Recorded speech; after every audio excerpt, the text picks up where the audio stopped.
Future Ryan here. I don't understand how people live without laptops. With increasing difficulty, in my experience. Is the tablet a reasonable substitute for you?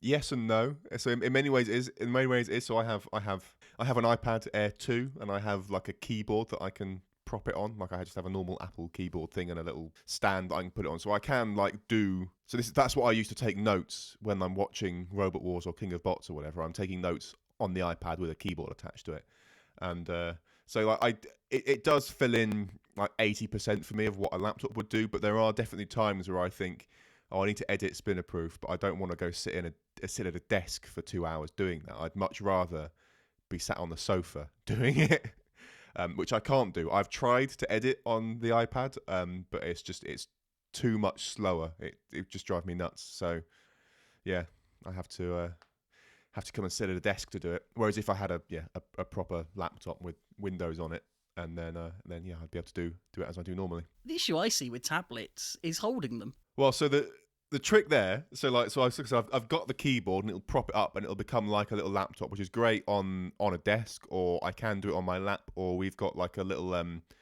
table thing that can sit over your legs on a sofa. Oh God, I forgot about the weird footy tray thing. Yeah, so we've got that I sometimes use for if I'm sat on the sofa doing something. But I mean, other times if I'm just using. Can I just point out? You are the only people under the age of 60 I've ever known own one of those things. I don't care. That is such an old person's thing to own. Yeah, but like, why? Just because a lot of old people own a useful thing, that doesn't mean that young people shouldn't also own that useful thing. The only thing that should be on that is tea and biscuits that have unnecessarily been put onto a plate when they could have just brought the packet out. We don't quite do that. That's what those things are built for. This is an off-label use. It's not like a tray, but I don't know. You know what it is. It is a tray. It's a tray, but it's got like the legs, and it'll sit on the sofa over your lap, and it's useful for many things. But the other thing that I have, which is what is currently holding my iPad to the right of my screen, is a big flexible arm thing that I can clamp onto things that holds it. So I use that. What you should get is a robot arm. That would be good. I mean, it can't be that difficult to build. I've tried to, I think twice, and I failed both times. Of course you've tried that. Of course. Why did I even question it? Was it made of Lego? So I say twice. So I you know, in quotes, tried a long time ago when I was still in school, but that doesn't really count. But for my university project, like my final year project, was a robot arm that you could program and control. And I did. Because it was a uni project, there are certain things you've got to fulfill, so you can't just like hack it together out of Lego and then say, "Look at me, I'm amazing." You've got to like do all the math, like the inverse kinematics and all that kind of stuff, because you've got to do it all properly. And so I did do all of that, and I did design it in CAD, and I did print a few parts for it. The university had 3D printers, so I did that, and I managed to sort of like prototype something together, but for reasons we'll get to later, I didn't finish, and I still got a degree out of it, but based more on the software that I wrote for controlling it and the maths that I did for all the inverse kinematics, all the calculations around all that kind of stuff, and some points for the CAD, but yeah, I didn't actually finish the arm, which was a shame. I was all kinds of ready to start laying into you for somehow graduating without finishing it, and now I'm not going to. Because that would make me a bad person. But that's a later thing. For now, we should probably talk about the nearest thing to robots we're ever going to talk about. Actually, how's John Siracusa given the definitive verdict is the word I'm looking for, on whether these are robots? I don't remember. I can look it up though. Must have done, surely. That'd be one of the first 20 episodes. The suspense, as no one knows what we're actually about to talk about. Ooh, drama. Problem is, I've been like freaked out by all the like privacy stuff that's been happening recently, and as a result, I thought, I'm going to start using DuckDuckGo instead of Google, but it's just not as good. Have you deleted Facebook yet? I haven't deleted. So I've got the problem that so many people have with Facebook, which is it's really hard to delete because there's so many people that I have contact with only through Facebook. Yep. which makes it quite hard to get rid of. I don't think they've done an episode on cars, or if they have, I can't find it. Wow. Step up your game, Robot or Not. Cartoons, Thomas and Friends, It's basically the same thing. the cars from the film Cars, Space Probes. They've done Kit from Knight Rider, self-driving cars. Episode they 6. have done it. Excellent. I'll put a link in the show notes, but you go to find Robot or Not, episode 6, self-driving cars, for the official John Syracuse, is it a car? Is it a car? Is it a robot? Definition. That went well. I can't remember what the result of that was, but it's 5 minutes. I'm sure it won't take long to figure out. It would take roughly 5 minutes. Yeah, episode 5 is 48 seconds long. I love Robot or Not. Anyway, back off of this tangent that I stupidly created. Driverless cars are something that we've not tackled yet, so we're going to tackle them under the most controversial circumstances possible. Perfect.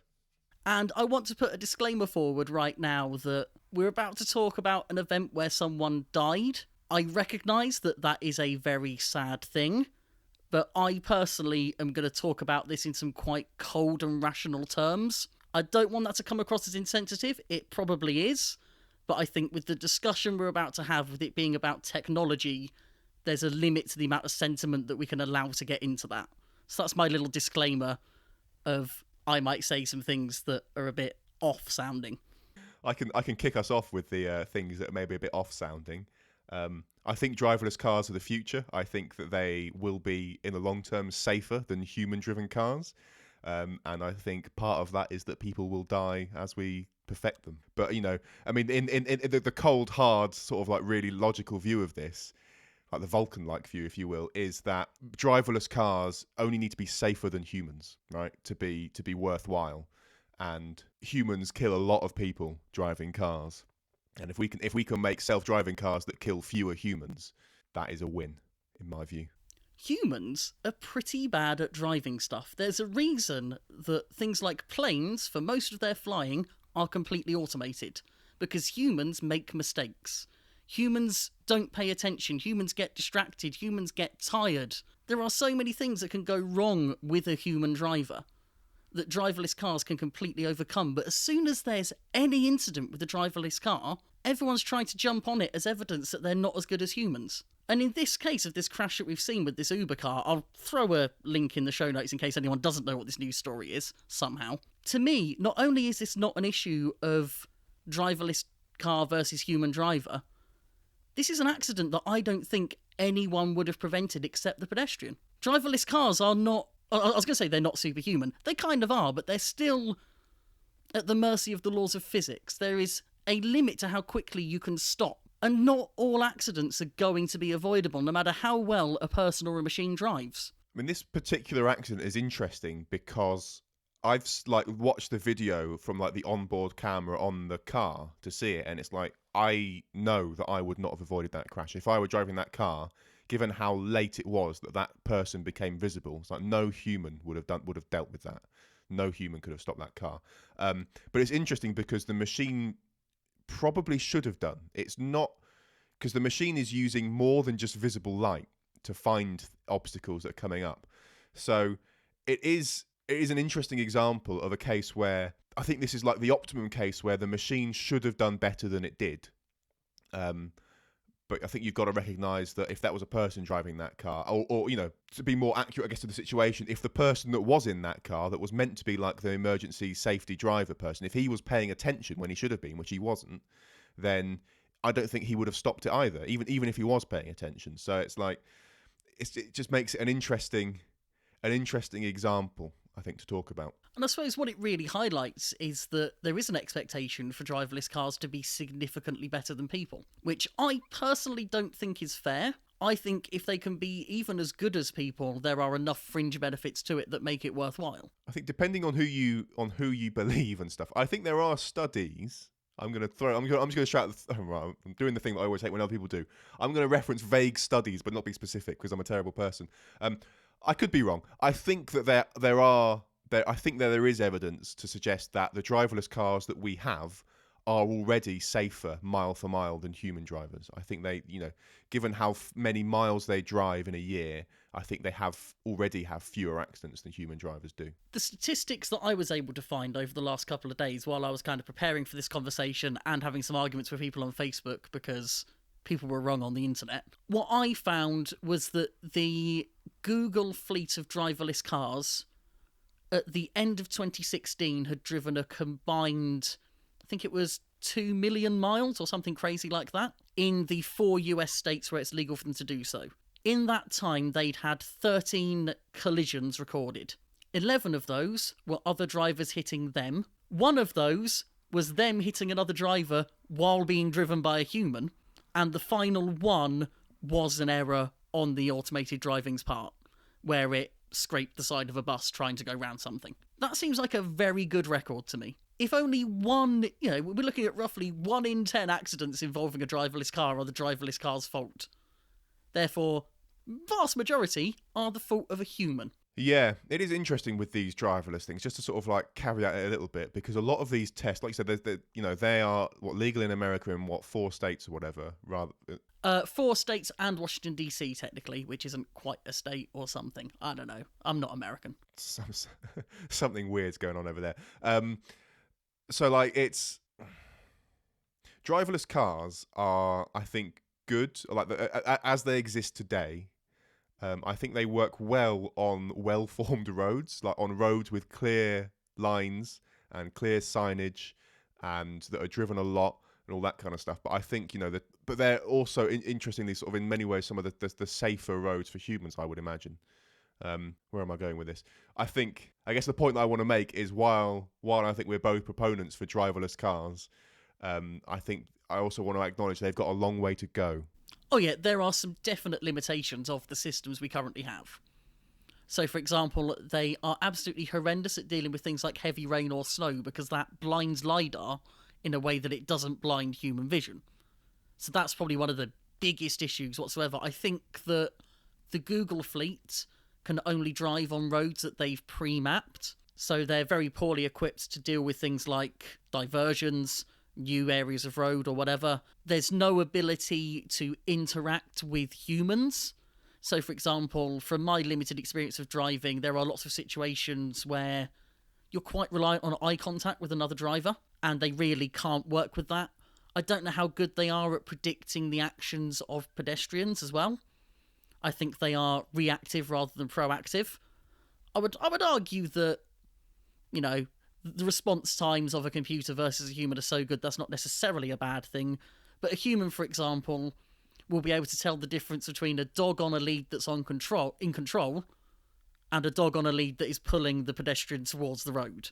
So there are little nuances like that not only are they not currently capable of dealing with, I'm not sure that they necessarily ever would be capable of dealing with it. But they're all kind of fringe cases where the bread and butter of day-to-day driving they seem to have down already. And we're quite early in the development of these systems, really.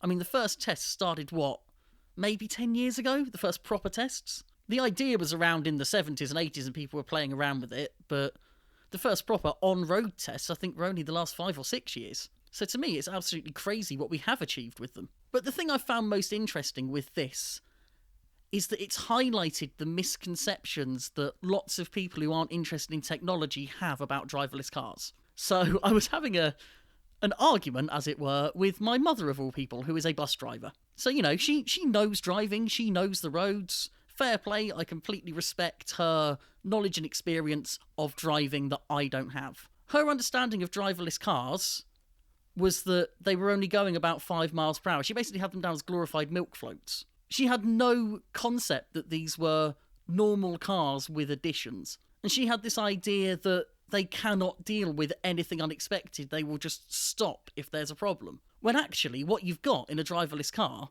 is a system that is mapping its entire environment, identifying different kinds of road users, identifying street furniture, identifying everything in a 360 field of vision and working with all of this at once. It's got more situational awareness than a human. But she basically had it down as a glorified automatic braking system like you have on some cars if you get too close to the car in front. And I think the thing that people really need to get their head around is that we're not talking about driver aids here. So people have seen things, like systems that will keep you in your lane, and they've seen things like parking sensors, maybe even automatic parking like you get on some cars. They've seen these systems that will apply the brakes if you get too close to the vehicle in front, and they assume it's a glorified version of that, when they almost couldn't be further apart. It's interesting because I think the kind of like autonomous driving that you could go out and buy today, which for me is Tesla's autopilot, I think is a very advanced driver aid. So like if you consider the difference between like the Google Street Map, like Street View stuff that they use, like they use autonomous cars to do a lot of their street map imagery, their Street View imagery, which is not something that you can just go out and buy today. And you can tell those cars are what they are because they've got like all the hardware like sat on top and stuff. They're quite obviously self-driving autonomous cars. And then you've got, I think, probably the most advanced driver aid ever, which will be what the autopilot is in Teslas, which it's not obviously got any of that stuff. It's just got sensors and cameras hidden all over the place. And that, I think, is a driver aid more than it is. As much as Tesla keep marketing it as fully autonomous driving, I think it is just advanced driver aids in many ways. I think the Tesla system is classed as either level 3 or 4 autonomy, in that it requires human oversight. There still has to be a person in the driver's seat, hand on the wheel, looking at the road kind of level of autonomy. It isn't the kind of thing like, so for example, I know that Google have some cars, I don't know if they use them on the open road yet, but I know they have them that literally don't have controls. Full level 5 autonomous car. Sit in it, it goes somewhere. To me, that's my real vision of what an autonomous car is. Yeah, I bring up the Teslas because I think that's probably what a lot of people are familiar with these days when you talk about autonomous cars. I think there'll be a lot. I think in the general public's mind, I guess you've got the Google cars that people may have like seen or sort of be vaguely aware of, with all the crazy hardware, the big spinning thing on top, and all that kind of stuff. And then they would probably, if they're at all into cars, would have seen all the autopilot stuff, and they would have. And I think it's quite easy. And again, I think Tesla encouraged this leap of going from, these cars, they have what the Google things have, but hidden. Which is why I think, there might be these misconceptions around what autonomous cars are, or at least, what they are in our heads as we talk about them. Because I think we're both talking about full autonomy, humans not at all needed. So when this eventually becomes ubiquitous, and it will eventually become ubiquitous, would you want it to be easily identifiable from the outside that a car is autonomous? Depends at what point in the future you're talking, right? So like I think in the short term, in terms of like, so we're gonna have like a transition period. So in the really long term, like given the way the legal systems work around the world, I suspect that we're talking like decades away of making it so I can imagine a future where driving a car manually is illegal, where it is all the cars on the road are autonomous, they all talk to each other, and you cannot drive them. It's not allowed, it's not technically possible, and all that kind of stuff. And I think in that case, no, you don't need it to be obviously autonomous. It doesn't matter because they all are. Well, yeah, because they all are, so there's no need to tell a difference. I'm thinking more within the next sort of 10 years, when the first ones come on the market and people are willing to drive them. Or not drive them, as the case is. Well, yeah, so in this transition phase, I think it's going to be I think there's going to be a lot of interesting stuff around the law. I think it should be obvious if a car is autonomous or not. And I think it should be obvious. I think two things should be obvious. I think one, if the car is capable of autonomy, I think that should be obvious. And if the car is currently driving in an autonomous mode, that should be obvious as well. To your point earlier around, there's a lot of driving that is social cues, is sort of seeing the person, like, making eye contact, people like raising their hands, people doing all kinds of stuff to sort of signal, I'm going to let you do the thing you clearly want to do. Or I've seen a couple of times where, like if you're driving, you might like flash to let someone through. I've seen people that are flashing me to tell me that they're going to pull across now. Like it's I'm notifying you right now, I'm coming across, you need to brake. So, people do all kinds of stuff to sort of signal their intent in all kinds of ways. And I think if you've got a car coming towards you, or you're a car at a junction or whatever, and you look at it and you go, that is a car that doesn't need a human driver and currently doesn't have a human driver, you probably make different calls about what's going to go on. You're not going to like wave it across, because it's like, well, it's I'd think, at least if I were driving, I'd make the assumption, well, that car is driving autonomously. It's going to be following the rules of the road to the letter, which means that even if I would kindly let like a human across in this case, I know that it's not going to move because I've got right of way, so I'm just going to drive out in front of it. Like I'm thinking like roundabouts that are jammed up is a case where this often happens, where you'll have you'll be in a situation where you've got the right of way because you're on the roundabout, but you'll still let people come on in front of you because it's just horrific traffic. Whereas I don't think you'd let an autonomous car in front of you. I don't think you should try, which is why I think it should be obvious if it's possible or not. So I suppose in that case, it's also a question of if they are marked out in some way, in the same that, for example, a learner driver is marked out, are they being marked out as a you should be wary of me, or are they being marked out as a you can trust me? Because I see it more as the latter. I would be so much more comfortable driving next to an autonomous car than a human driver. Part of the reason that I hated learning to drive and stopped is that I didn't trust other people enough to do the right thing. I was scared that other people were going to do stupid stuff that would then get me hurt. So the idea of driving next to an autonomous car to me is perfect, because I know that it's going to do the right thing. I think there's going to be, whether or not you're using that as a warning or a sort of as a be wary or be trustful, I think that's going to be very context dependent. I think on a motorway, an autonomous car, I think it'd be like, yeah, I'm okay with this car being here. Like I'm less worried about that suddenly pulling out in front of me and stuff like that on a motorway. Whereas in a traffic jam on a roundabout, it's sort of like it's. I mean, there's an element of it's just I think just knowing it's autonomous will just change the way that you drive and the way that you treat it. Not in a I trust this thing more. It's like, I don't think I trust it more or less than a human driver in many ways. But it's just sort of like, well, that's autonomous, so I know that I'm not going to be able to make eye contact with it. I know there's going to be no communication between me and that car about what's going to happen. It's just sort of like, well, I've got to trust that it's going to follow the rules of the road to the letter, or that kind of stuff. I think it's just I don't know that that's a question that's necessarily worth answering in many ways. I think it's just information. You just know that's not got a human behind the wheel, and I think that will just change depending on the context you're in. That will just change the way that you treat it and drive around it.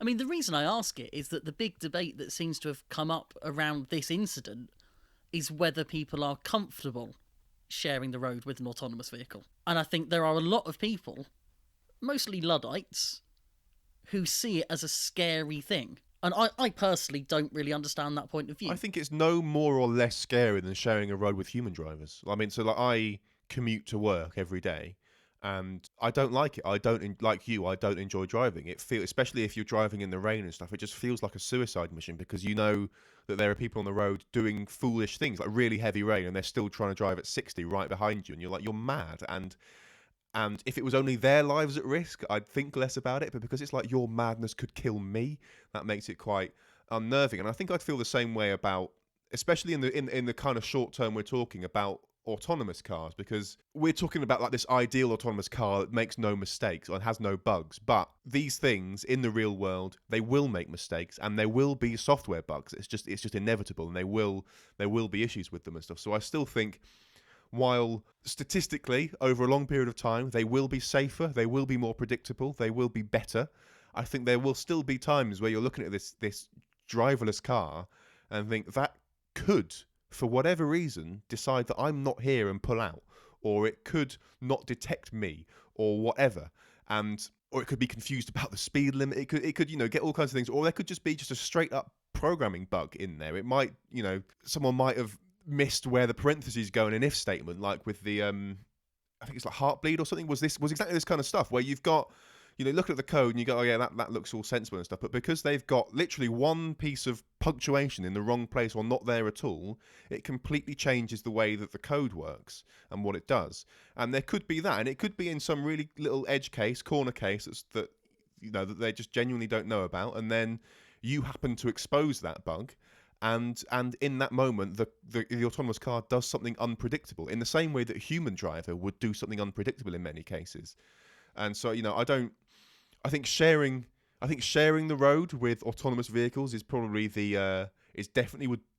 well, I think it should definitely be a transitional thing. I don't think that should be the long-term goal or anything like that. And I think it will be. I think again, statistically speaking, as more and more as a larger percentage of the cars on the road become autonomous, I think it will get safer and safer. But if I'm driving along today and maybe say 20% of the cars are autonomous, it's like, well, I see that car and it could still do something unpredictable, and I'm still going to be nervous about driving. I'm still not going to enjoy it. So, yeah, driving is horrible. And of course, when something does go wrong with a driverless car, we then get the panic over who on earth do we blame. And I think that's a lot of the issue with this particular news story, where an incident has happened that, as far as I'm concerned, is pedestrian error, but everyone's still trying to work out who to blame for the actions of the car. Do you blame the person who was behind the wheel? Do you blame the person that allowed it on the road in the first place? Do you blame the person that programmed it, or the team that programmed it, or the leader of the team that programmed it, or the person that employed the people that led the team that programmed it? That's a really hard question to answer, and that's a question that's got to be answered by society as a whole, and then it's going to take years and years to make it through the legal system and become like a thing. I think in this case, I think the answer is for me, it seems quite simple and twofold. The pedestrian shouldn't have crossed when they were crossing, and in terms of who to blame on the car's side, the person behind the wheel. Like, these things are let on, as they exist today, these things are let on the road. These cars are let on the road on the condition that you've got a human behind the wheel that can take over when the machine makes a mistake. And that driver was not paying attention. He looked like he was looking at his phone or something as it happened. And so it just seems quite obvious to me that the person at fault here is the person behind the wheel, just as it would be in any other car. Because he should have, like I said, I think it's unfortunate in this case, because I think even if he was paying attention, I'm not sure he'd have been able to do anything about it, because that pedestrian was, crossing in a city place wearing dark clothing, and they were just invisible until the last second. But like, I don't know, yeah, it's just they are the person at fault in this case. But I mean, in the wider picture of things, just because you mentioned potentially blaming the programmers, I really want to protest against that. I don't think it's the programmers' fault. There's much more at play there. I don't think, for example, if you had a collision that killed someone, and then these cars, they have a lot more information about what happened. They'll have loads of logging and all kinds of information stored about what the car was doing at the time, what it thought was happening, and all that kind of stuff. And from that, you might be able to derive exactly, if it was a bug in the code, you go, oh, it was that line of code. And you can, most version control software, like when you're writing software, you use version control, like Git, for example, and it will tag who writes each line, basically. Like, you could look in the source code and do git blame on that file, and you'll be able to see, oh, so-and-so, this person wrote that line. And I can imagine that people would make the argument that you should then go and convict that programmer for this, but I think that's completely unreasonable. I think the fault is higher up. I think the fault would be more in the process in the company, because the company will implement process around code reviews, around testing, and all that kind of stuff. And because like we've said before, humans make mistakes. Programmers especially make mistakes all the time. It is impossible to write a program of any complexity that doesn't have bugs in it. So these things should be caught by code reviews, other people looking at the code, testing it, and fully automated test suites and all kinds of stuff to catch this before it hits the road. It just occurs to me that we're okay with human error behind the wheel, but someone making a mistake in code would just be another version of human error. The difference between human error behind the wheel and human error at the code is how far separated you are from it, and how many layers of other elements of responsibility between them. So if you've got someone that makes a mistake while they're driving that results in a collision, then it's there's not much between the person and the results of what's going on there. Like, that person did something or failed to do something, and it directly caused this thing. Whereas, let's say you take that example I gave earlier of the if statement with the braces in the wrong place or not having them or something like that.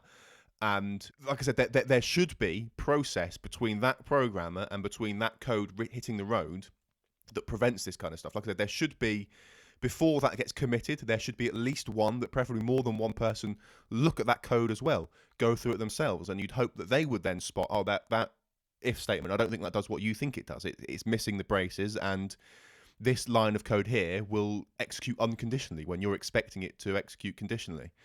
And then after that, assuming it gets through code review, there should be some kind of automated test suite. I mean, I know that the software that I write is much less complex and stuff, but you have like things like unit tests and integration tests and regression tests that run automatically. You commit the code, you would push it to a central server somewhere. That server goes, I've got some new code, and it will run automatically this huge test suite, in theory, that will find bugs. And every time you fix a bug, you should also write a test that exposes the bug in the first place, so that it can never come back, and all that kind of stuff. And then after that, there should be a whole loads of testing for this new software on closed private roads, and then there should just be this big process between the programmer and the code being on the road that should catch this kind of stuff. And because all of that process is there, I don't think it's fair or reasonable to go, that programmer is at fault, we're going to convict them, because they're so far removed from the situation that that's unreasonable. So as a final question for you as a programmer, because I know we've got proper robot stuff to get onto here, and it's going to be quite long if we don't wrap this up. But as a programmer, right now, you work on software that is important to businesses, a bit of money rides on it, but no lives are at stake.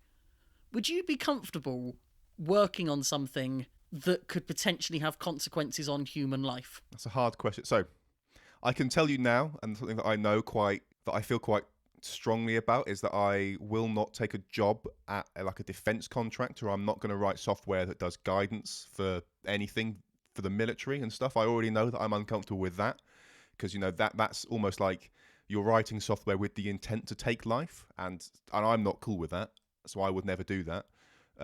Software for autonomous vehicles and stuff is much harder, because there is no intent to take human life there. The intent very much is to save lives in many ways. It's harder to answer as well, because I'm not sure I'm a clever enough programmer to actually do that kind of stuff. Let's assume that you're brilliant. Yeah. I can make... It's a stretch, but we'll go there for the purposes of conversation. We can make that assumption. I think it would depend on many things. I think I would definitely consider it, and I think under the right circumstances, I'm sure I would do it. But it would be hard. Like it would weigh on me, especially if the software that I wrote did result in collisions. That would really weigh quite heavily on my conscience for a long time, possibly the rest of my life, knowing me as something. So like it would be I would find that a really stressful position to have. But I think I would consider, for the purposes of self-driving cars, I think I could see it in terms of that bigger picture of this statistically will improve the situation. Fewer people will die as a result of more of these things on the road. So yeah, I think I would do it for that, but certainly not for other areas of software development, like military applications and stuff like that. I avoid. Well, that concludes today's episode of Moral Proof. Next week, the trolley problem.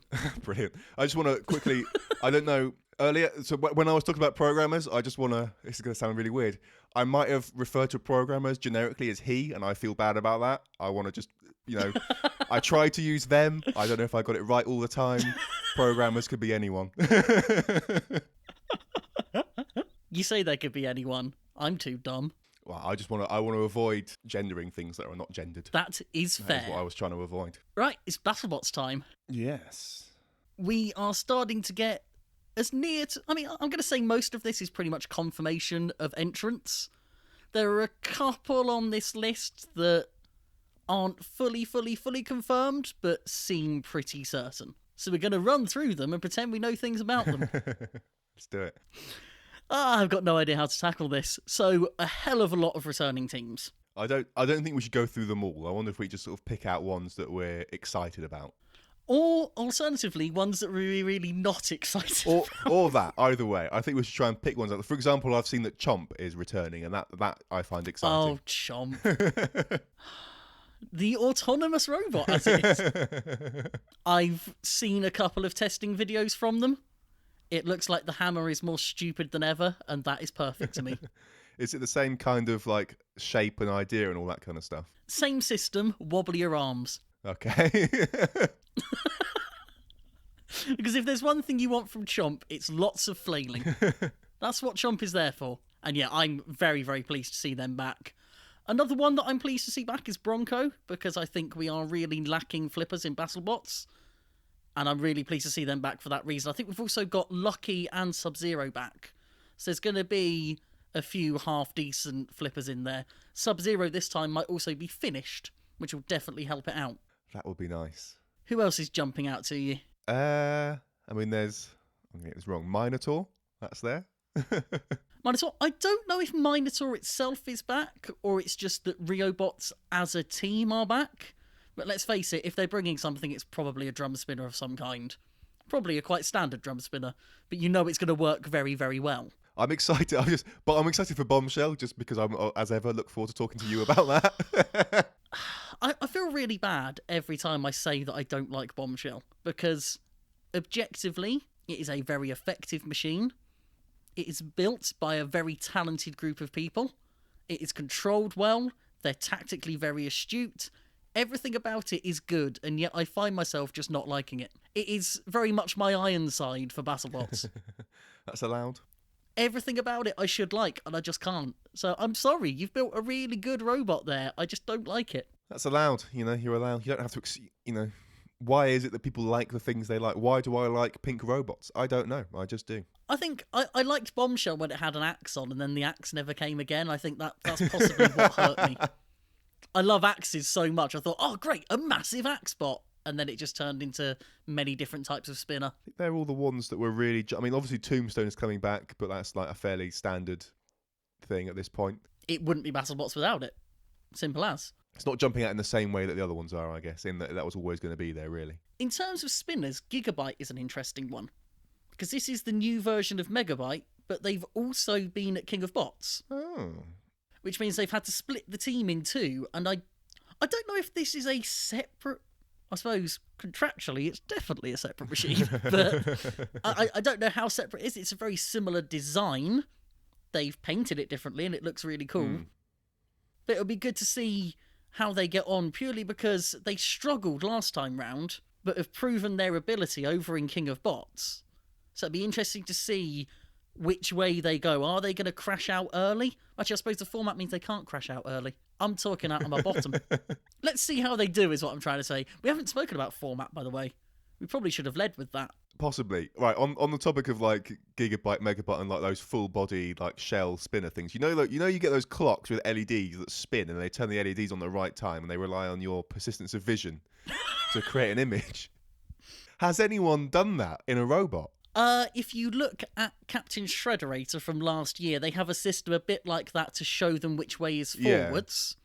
There's a sort of green light that comes up. I've also seen similar things done on sort of Melty Brains robots and that sort of thing in lighter weight classes. What I haven't seen someone do that is the sort of thing I would expect from BattleBots is that, but with a sponsor's logo. I was watching some videos of Mauler earlier, which was...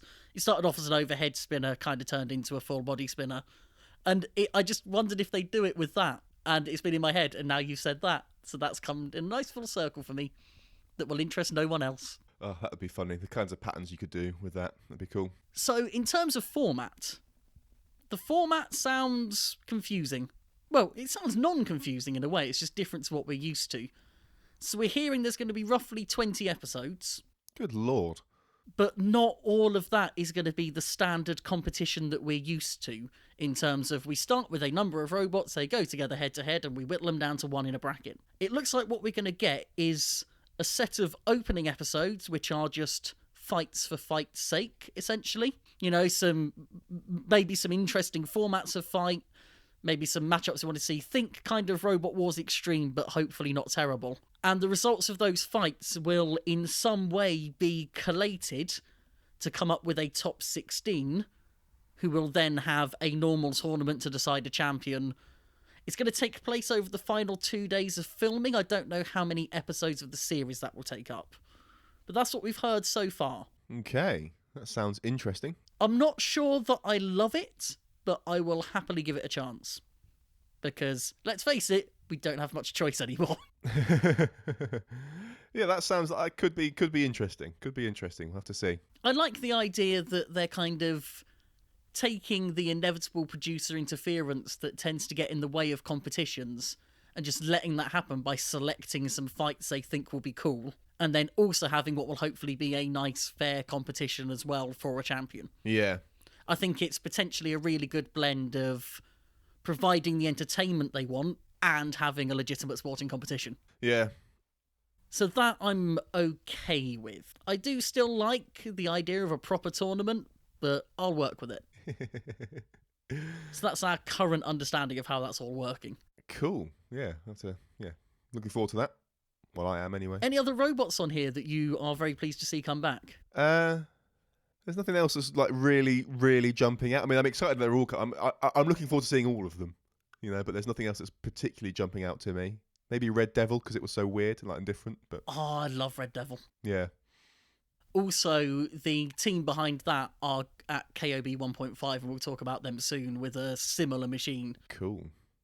Have you checked out the link I've given you for Hypershock? Hypershock. Let me have a look. Or Poison Arrow, as you'd probably call it. I would never do that. Ooh. All I'm wanting to do is check out their logo because I love it. Oh, what the colours of it? Yeah. What is that? What is that style called? 90s, but not quite. It's I'm worried I'm going to say something stupid. That's the problem. Because I do like doing little bits and bobs of graphics, and this is a style that I've tried to emulate by picking up on certain tutorials that weren't quite for it because I didn't know the name for it. Have you spotted the fine detail on it though? That's the question. In the logo, what am I looking for in that logo? I mean, they've got the rake. They've got the rake. Amazing. That alone, if they win, then it will be deserved on logo alone. Yeah. So yeah, I mean, just a quick word picture for the listeners. So they got their logo is like some palm trees in the background, Hypershock Rev 30 in front of it in like bright green and pink. And it's all in a circle, and then one of the palm trees is a rake. It's just beautiful. Absolutely beautiful. That is good. One final robot I'm really glad to see coming back is Yeti. Mm-hmm. Yeti was one of those machines last time round that never had a bad fight. Every single fight they had was entertaining. And for that reason alone, I'm really pleased to see them. If we can have more fights like the Lucky fight, the Lockjaw fight in particular, then fantastic. I'm sort of looking at this picture on their Facebook, right? So they've got the drum, and they've got the two forks that go in front of the drum, and then they've got like a bar between the forks that's in front of the drum. And I'm looking at it thinking, that's fine if the robot is wider than your forks are, but if you're attacking a robot that's narrower than your forks, surely you're just blocking them from hitting the drum. They had that last time, and it didn't seem to hold them back. I'm guessing it's kind of required for the rigidity of the forks. Yeah, fair enough. I didn't realise I had it last time, and I'm sure they're, cleverer than me, so that's fine. What they did a lot of the time last time round was they basically just went straight in with the drum and didn't use the forks. Yeah, that's true, yeah. Which, if they're up against something wedgy, is going to be a bit tricky because you don't really get any useful engagement out of that. It also means that if you do get a hit, it's possibly going to be on the underside of your drum, and hitting sort of out of that upsweep zone isn't necessarily very good for your robot. The way the forces come back through your robot, normally when you hit with a drum, the forces are pushing you down into the ground, and that's what you react against. If something hits on the underside of the drum as that tooth is coming forwards, all that shock is then kind of trying to go back through your machine, which isn't necessarily what you want. So in that respect, it's not optimal, but they breakdance. They're a better handstand robot than Cherub. They're a better robot than Cherub in general. I think that's fairly uncontentious to say. Yeah, I think so. The good stuff, though, comes in the new teams we've got going along. Now, I'm going to point out, when I say new teams, there are teams here that have done BattleBots before, but not in the reboot, before anyone complains. Okay. Do you want to take a look at UK entries? Yeah, let's do that. We'll start at the top. I did my list alphabetically. I should have done it in the order I wanted to talk about them, because I'm not very clever. First of all, in technically not British, we've got Predator from Team Danby. Okay. Why is this technically not? Well, they're based in the US. But, British people. I'm going to call it a British team. It's kind of basically overhaul, is what I'm seeing when I look at it, if I'm brutally honest. It's a tracked robot. That looks quite cool. And it's got the big control body claw thing. Which I'm guessing has the sort of overall lifting mechanism as well. I do like the look of it. It still feels a little bit foxy, and that makes me happy. Yeah, that should be good. Looking forward. That looks like an interesting robot. As ever though, you've got this problem where they've got like the Archie. I know these clamps are not designed for like piercing robots, but you know they're reminiscent of that kind of razor like weapon. I know they're not, but you know, makes me think what could have been. You're just going to be upset that they don't crush, aren't you? I am, well, yeah, because I like crushers. But yes, obviously that is not the intent of this robot. It is very much a control bot. Yeah, that should be good. I hope it's got the drive to back it up. Having seen Spectre do really well with the control and the drive that goes with it, I'm excited to see more robots that do that. And that's something that, as much as I like robots like Overhaul, they focus on the grab and lift, and they don't really achieve very much. Whereas if we do see something that's far more drive focused, the BattleBots arena is so similar to the King of Bots arena. There's plenty there that you can do damage with. Yeah. And the only robot I can really think of that's come close to using that as a tactic, I suppose, would be Lockjaw, maybe? But even that is more flipper than it is grabber with those teeth. Yeah. You're struggling to remember which one Lockjaw is, aren't you? I know now. It's come to me. So yeah, hopefully they bring a sort of set of tactics that we don't see enough of. Next up, we'll have a quick look at Monsoon. Okay. Do they have any pictures of their robot or not? They have some teasery photos of their robot. I mean, I'm guessing from their logo that they've built a spinner. Yeah, it looks like it's going to be... Well, bear in mind, this is from a mix of the Tauron and Concussion teams. Okay. So what I'm imagining is basically Tauron 3, but not. So, I mean, is that what I'm expecting or is that what I'm hoping for? I suppose that's what I'm hoping for, because I've seen that in a couple of live events and it looks really solid. So a kind of streamlined version of Tauron, nice big vertical spinner up front. I think that could do very nicely. Yeah. That's what I hope we're getting here. What we might be getting is another horizontal, in which case I'll be a bit, nah. I can't articulate why I feel this, but I just have a feeling that it's a horizontal, but I can't find any like hard evidence to back that feeling up. I mean, I would say that the only reason to go with an asymmetric spinner, which is what their logo implies, yeah, is if you're going vertical. Yeah. Because asymmetric spinners on horizontals, they tend to get more engagement than they really want or need. Whereas on a vertical, it is a bit more important. So I would imagine and hope that it's a vertical. Yes, I hope so too. If it's not, I still love all the people involved, but they will have failed me. Force choke them across the UK, across the pond. Ugh, I don't like that phrase at all. Across the pond? Why not? I don't know. I just don't know. Okay. Across the gaping great ocean. Across the... I just realised I don't know which... Oh, Atlantic, obviously. Transatlantic. I'm not always a clever man. Some would argue I'm very rarely one. Let's move on to robots. I know what I'm talking about with those. We will move on to Vanquish from Team Nebula. Who are Team Nebula? What would I know them from? They competed in the pilot for rebooted Robot Wars. Okay. That's about the height of what I've got notes on them for. I should know more, and I'm disappointed that I don't. Vanquish. Is that like the little boxy wedge thing? Yes. So my understanding is this is a robot that they already had built and have made some changes to for BattleBots. So the version of this that I'd seen previously was pretty much purely a wedge by the looks of it. Maybe with some kind of small lifter mechanism involved or whatever. Whereas it looks like for BattleBots they've got a little bit more stinger with it, in that they've got what looks like kind of a two-stage lifter or something like that on it, which is a design that I absolutely love and always want to see more of. That's why I was excited for Worm, and look how that went. Yeah, cool. I hope the weapon is more interesting than it looks, but yeah, we'll see. Again, if it's a robot with solid drive, that's usually enough to make me happy. Yeah. Yeah, should be good. The dirty, filthy tornado fan I am. So that, I believe, is the height of the UK robots.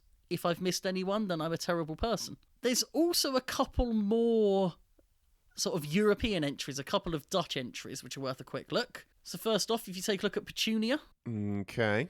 So this is an exceptionally old team. If you remember from one of the World Championships or something in Extreme, maybe, there was a robot called Pulverizer, which was basically a massive, kind of circusy themed, I'm going to say, vertical spinner.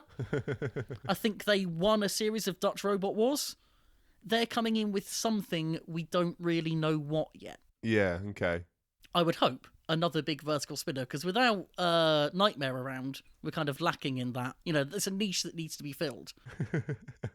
If you say so. And then the other one we've got is Reality, which is, I think, and I really hope I'm not going to get this completely wrong, possibly guys who were involved with The Bash and Tough as Nails. That's the one. Okay. My robot knowledge is letting me down today. This is terrible. Again, no real information on what it is yet. No, lots of pictures of like nicely machined looking parts. Yeah, that's a theme for all of BattleBots at the moment. Just so much machining porn. Yeah. I hope they make a robot that I like more than Bash. Or The Bash. I mean, whatever they've got, they're definitely not overhyping it right now. Let's give them that. Keeping quiet about what they've got. A good tactic. The final one that I want to highlight is Endgame from what I believe is OES Robotics. I often find myself getting names of teams and names of robots confused, and I'm trying very hard not to do that. Okay. I'm looking at their Facebook. I see no pictures of robots. I mean, if you look at their header picture, you'll see a picture of a robot. Is that the robot they're doing? The big vertical... No. Well, yeah, but that's so fun. Well, it may be. So these guys are a Kiwi team, which means they're not on any maps. Old school reference there. These were the 110 kilogram category winners at Fight My Bots, the Chinese live event earlier this year. Okay. So these were the guys that absolutely eviscerated the new Dietor in about one hit in the final. So it may well be that they're bringing the exact same robot, really good vertical spinner, really solid, or it may be a new build. I'm not sure which. I'm kind of hoping that it's the same robot, so Death Toll as it was called over there. I'd quite like to just see that because it looked really effective. Yeah, it looks cool. Yeah. Well.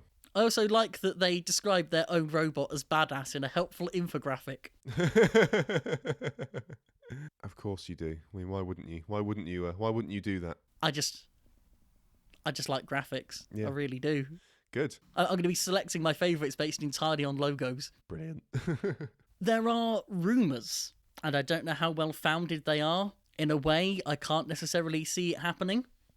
But there are rumours still abounding that we might just see a heavyweight version of Huge. Okay. Is this a name that you recognise? What? No, this is not a name. What is Huge? I can guarantee this is a robot that I have shown you before. There is a link on the document you've got. Mm-hmm.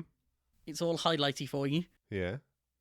Yeah, to a Facebook page. Yeah, I'm looking at it. This is the robot Huge. Okay, it looks like a slightly smaller version of Gabriel with a spinner in the middle. Exactly. So it's similar to another robot we spoke about in the past, Straddle, which is from the Tauron team. They're feather or beetle weight, can't quite remember which. Okay. Basically, Gabriel wheels, but with a massive spinner in the middle. It is quite possibly one of the most ridiculous robots I've ever seen in the lighter categories. And if this comes around as a heavyweight, it's going to be amazing. It's going to be huge. And we'll leave it on that. So that, I think, concludes the BattleBots robot update for now. There's a full list. I'll throw it in the show notes, or I will just link to the Reddit thread where I got all the info from, basically. Mm-hmm. Because I just stole all the great work of other people, which is what I do. More than I did. Did you actually look at all the robots? Or was I kind of wasting my time? I have looked through all of them. You haven't wasted your time. That's more than I expected. I've looked at them. I've done some homework. So that brings us on to the new King of Bots. And this is something that I'm far more excited to talk about. and maybe want to go into a little more depth on, if that's all right with you. Oh, God. It's going to be such a long episode. Yeah, it is. I mean, we're only about an hour in so far. Can you explain to me why it is King of Bots 1.5? Well, in a sense, it's not King of Bots at all. Okay. So, King of Bots 1.5, also known as This Is Fighting Bots, it's an invite-only tournament that's been set up by the same people that did King of Bots in the same arena with a lot of the same machines, but it's a very different format. So we're looking at what sounds like it's going to be more of a reality TV format. Okay. Which I don't love. That's alarm bells be ringing, I'll tell you that. Put it this way, it's already been filmed. I have heard at least 3 separate people use the term best fight I've ever seen about something they saw at the event. It sounds like the fighting itself is going to be absolutely top draw. And when you look at the teams we've got involved, this is probably the best lineup of robots I have ever seen by a significant margin. Okay. The lineup we've got here is ridiculous. And we know that King of Bots is really good at giving people an appropriate budget to go away and build something that works and works time and time again. So I am completely confident that even if I may not come away loving the presentation of this show, the action is going to be superb. And that's something that we maybe can't guarantee with new BattleBots. So whatever this comes out looking like, we can always just do the classic skip through the... What's the word I'm looking for? Skip through the craft and just get to the good stuff and watch the fights. And I will be happy with that. Because to see all of these robots in action is going to be an absolute privilege. Yeah, they look pretty good. There's a lot of good names in here, in this list. Yep. One thing I've been told to expect in particular is more things like melees out of this. So not necessarily as much 1v1. Which when you think about the robots that did well, you know, the likes of Spectre, they're not going to have it easy here. No, they're going to have to work hard to do well in that. And with the sheer volume of spinners as well, it's going to be absolutely crazy. One rule change worth noting, which is that the original series, I think all the pneumatic systems were either running high pressure air or nitrogen. This time they're allowing CO2, which the British teams seem pretty damn happy about. So I know that Vulcan and Tansha are moving over to CO2. That's going to give them comparable power to what they already have, but with about twice as many hits or flips or whatever. Cool. That'd be good. So the slightly underwhelming Vulcan, for example, I would expect to come back a lot stronger. Yeah, I still won't like it, though. Really?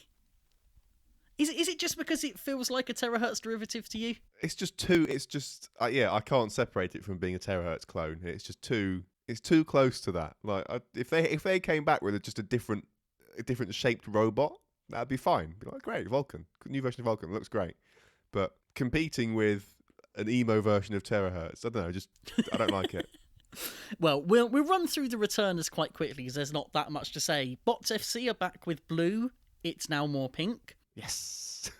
I wouldn't be surprised if it's had quite a major overhaul or rebuild internally, because I know that after that Grill Judge fight, pretty much their entire chassis was just bent. So there's every chance that while it looks the same on the outside, kind of like Pulsar had in Series 9, it might be a completely new robot.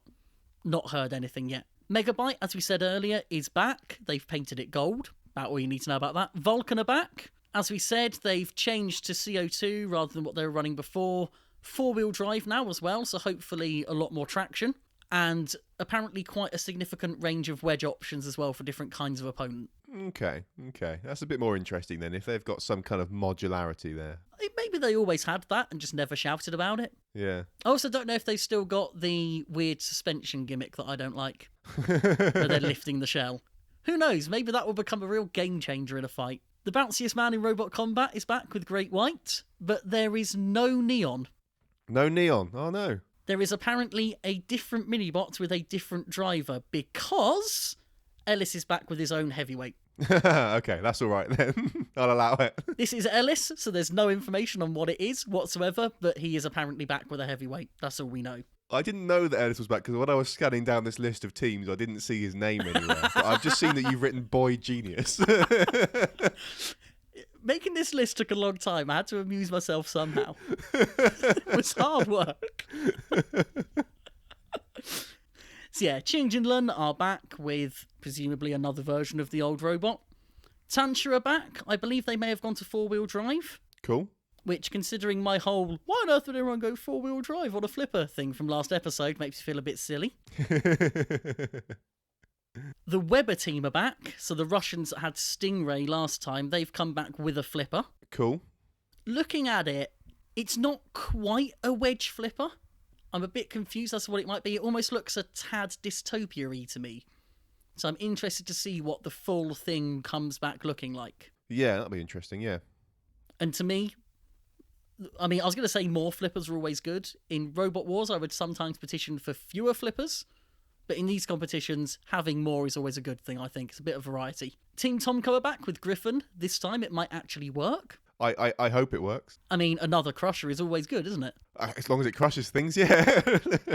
I mean, I wouldn't hold out too much hope, but... No, we shall see. It looks like they've gone with a more pragmatic design than last time. Yeah, I was looking... I think it's far less about the design flair this time. It still has that. It's still a really good-looking machine from the little bit we've seen. Yeah, it still looks suitably wacky, but it's I think it's a bit more sensible.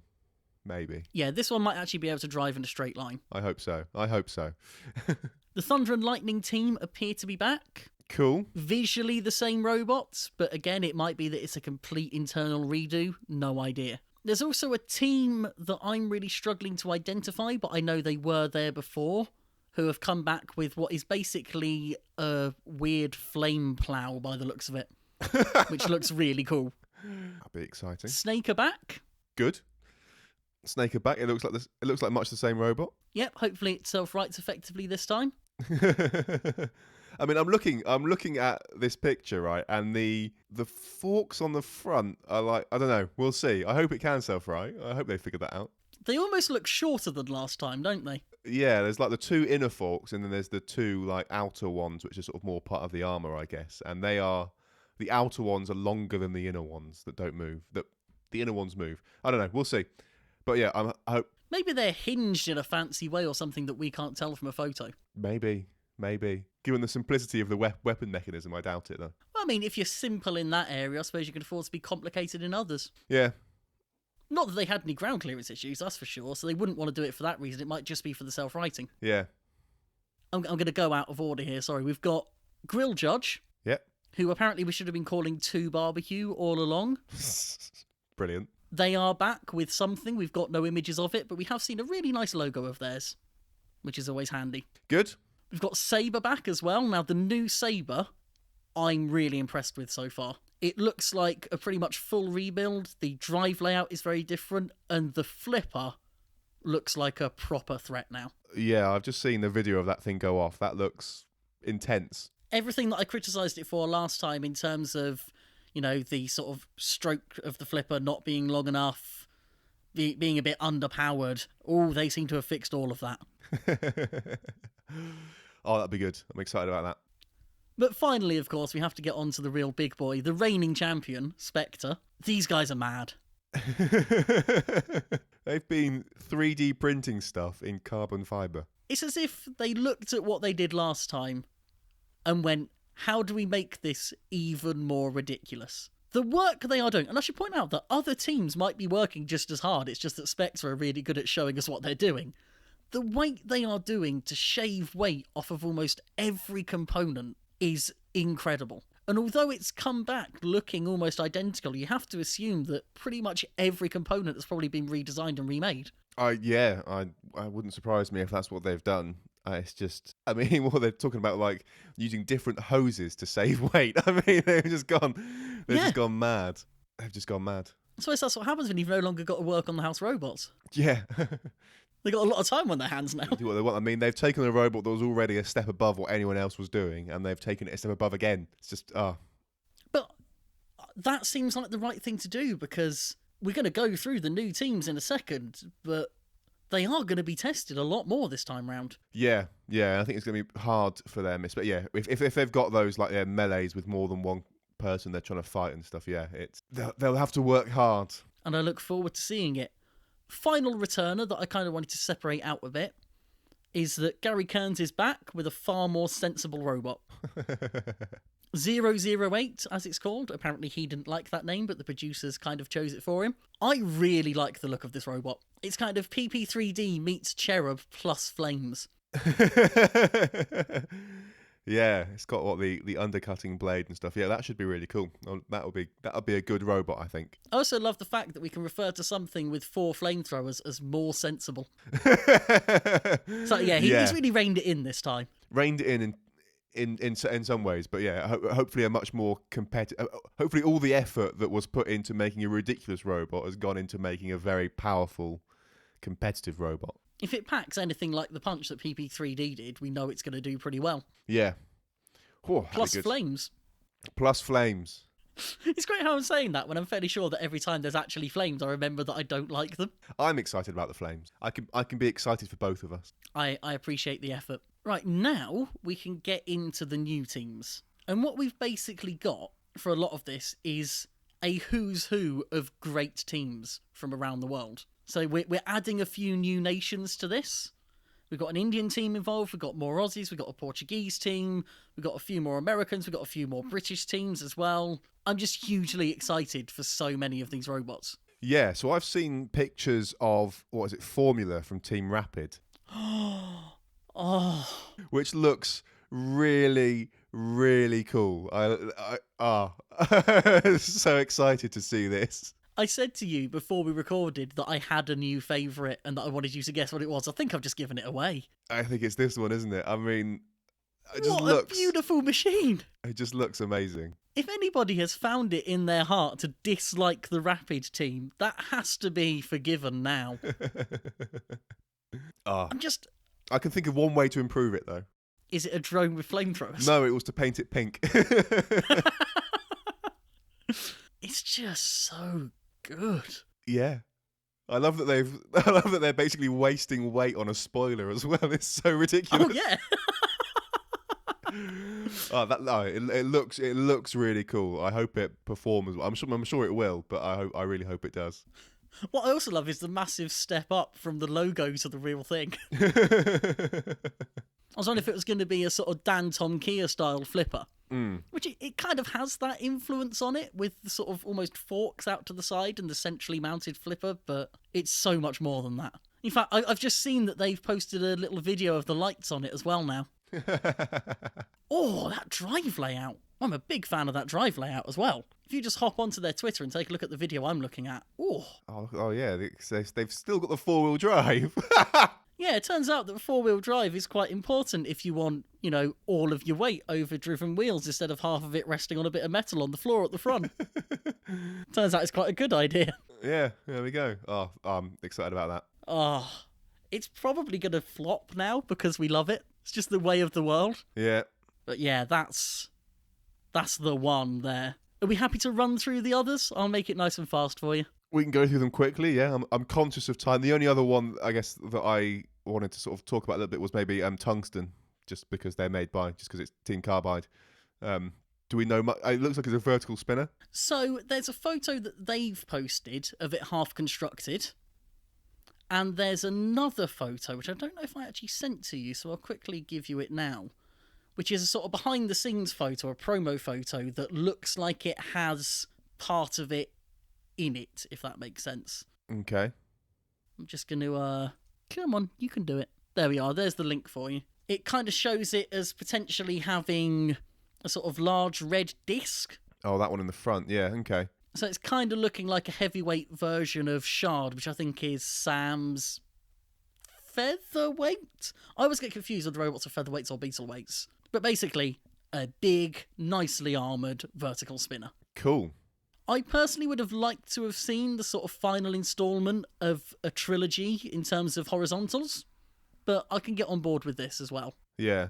I suppose if we're going to go sort of picking individuals out, I want to highlight Fango from Team M&J Robotics. That's another Australian team. The only robot of theirs I've seen before is a shuffler with an electric lifter.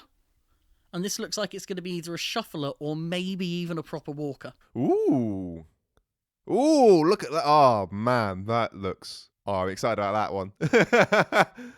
It looks like it's got legs. Could be terrible, but it looks really nice and industrial and heavy as well, and that's a look I always like in a robot, especially if it does turn out to be a walker. If that's... Oh, man, that'd be amazing. The thing is, I'm fairly certain that King of Bots doesn't offer a weight advantage to walkers.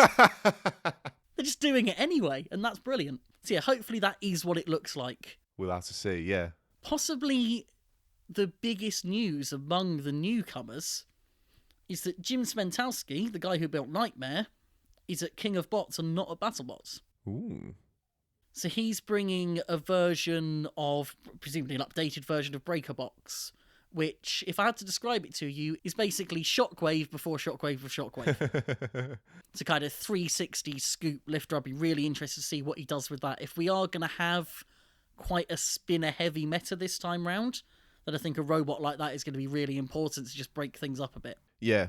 The Mobius team look as though they've come in with a massive overhead bar spinner. Oh, my God. Which is going to be absolutely mad if it works at all. Although the last time we got excited about a big bar spinner in King of Bots, we were slightly let down. Team Titanium, the guys behind Big Nipper, have got a robot called Saturn. We haven't seen any images of it complete, but going by A, the name, and B, some components that we've seen in a video from them, looks like it might be a nice big ring spinner. Cool, that'd be interesting, yeah. Kind of MR speed squared, but it works. Hopefully, yeah. The only other one that I've mentioned, that I should probably mention here as well, is that the guy behind Red Devil is bringing a robot called Dragon King, which is kind of Red Devil, but yellow. Yellow Devil. I bet it's a completely separate thing. It's a separate thing as well. Like, I was sort of assuming it was because he's got Red Devil in the background as well. Wow. Cool. Oh, yeah. I mean, it's absolutely mad that he's even considering going to both, given how close together they're being shot. Yeah, well. But that's commitment for you. And, oh, man, again, if you want to see photos and videos of machining, just go to that Facebook page and set aside a day. Absolutely incredible work from that guy. Cool. I'm excited about that. So yeah, those are the... I was going to say the highlights. There are other robots in there that I'm looking forward to but haven't seen enough of yet to say much about. So, for example, I'm really interested to see what Bonfire turns out to be, because it sounds like it's going to have a lot of fire, but that's all we know. Yeah. And that's the team that were behind Vulture, so they might come up with something a bit interesting. I'm sure they will. So that concludes the King of Bots not preview. Hello. Check this out. This is the podcast's first awkward editing Sam talking to the audience thing on his own. Ryan and I are about to talk about mental health, more specifically within that, though, our experiences with depression. And between us, we cover basically the full spectrum of what two living people can cover in terms of depression. We do start talking about things like suicide, and we just felt that we should let you know in advance before we get there that that's going to happen at some point in this conversation. This is something that we've kind of wanted to talk about for a long time, and something that we've spent a bit of time deciding how to talk about. Is that a fair assessment? Yeah, I think we should let's just dispense with the suspense here. We're going to talk a bit about mental health. It's something, well, mental health and anxiety, I guess, which two sides of the same coin in many ways. It's something that we both have had experience with to varying degrees, and it's something that I think we both feel is important to talk about. So we're going to talk about it. That's a fair assessment, yeah. I think, yeah. Say, we are... I feel the need... I'm doing so many disclaimers today. Yeah, this is very much us talking about a set of experiences we've had with our mental health. I don't want to pretend that I know anything about mental health in general.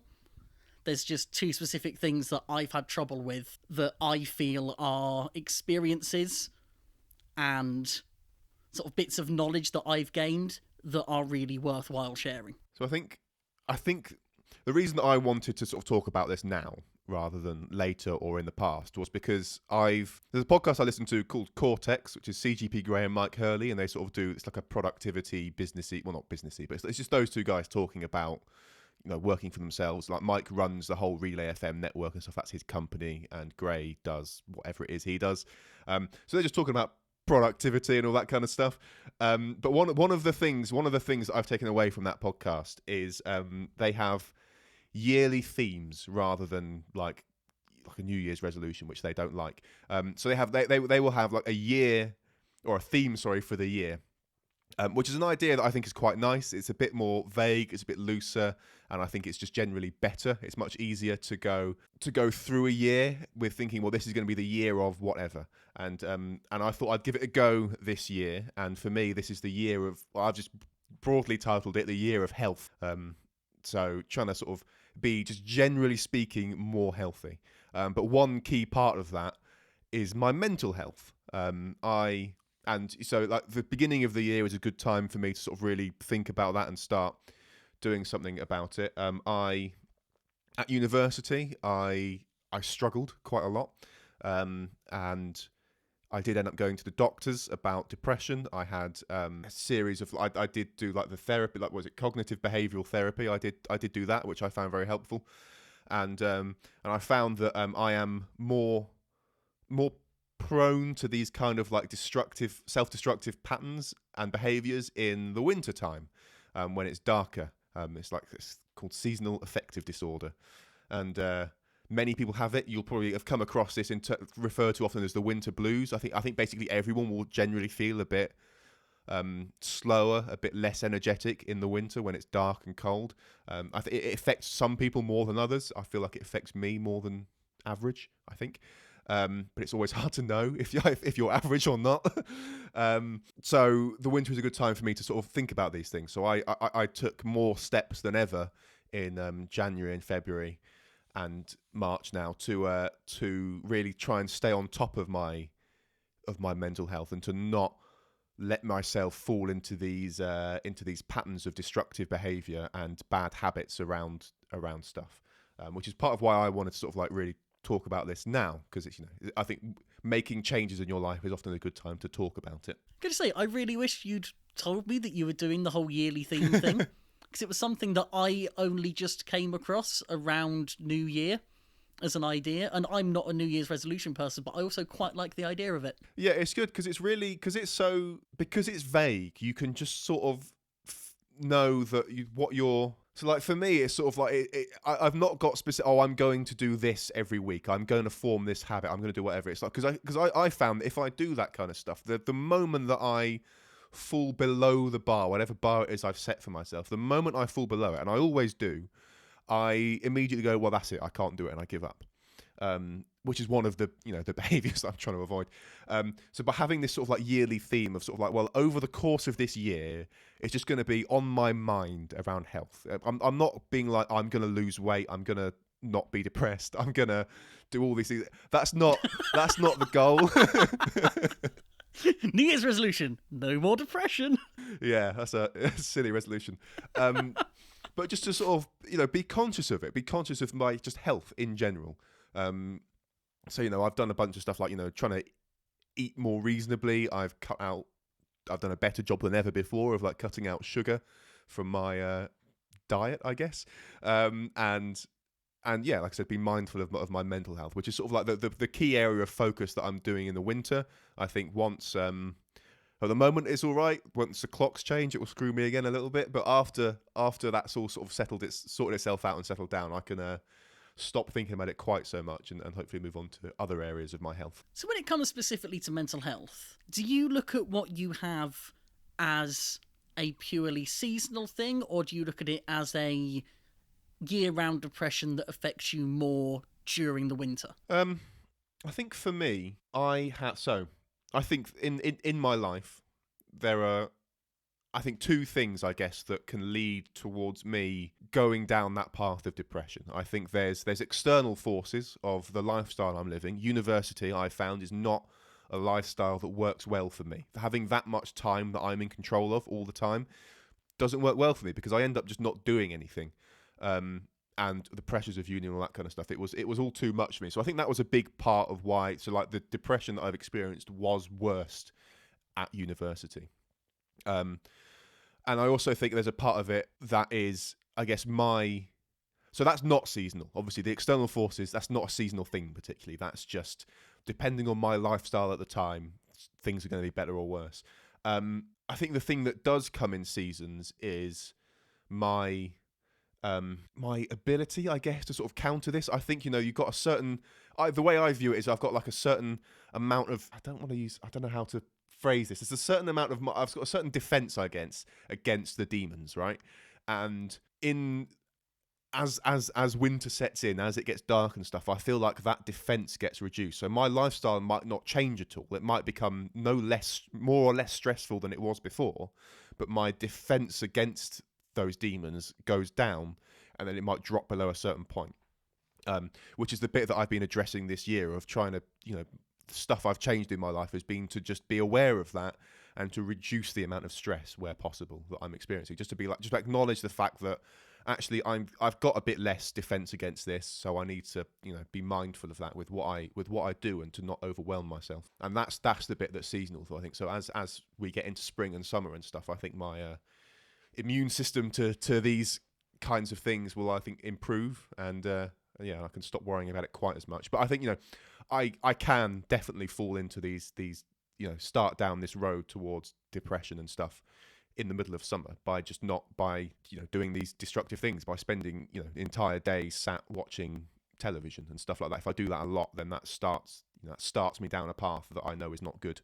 Yeah, I can identify with that far too easily. So what for you does, and I suppose I'm making an assumption about the way your depression works, but for you, what does a sort of depressive episode look like if you have a sort of episodic depression? So I guess I don't feel like I've been, I don't know. It's always hard to know what has to happen for it to qualify as being depressed at any given moment in time. That is a whole can of worms.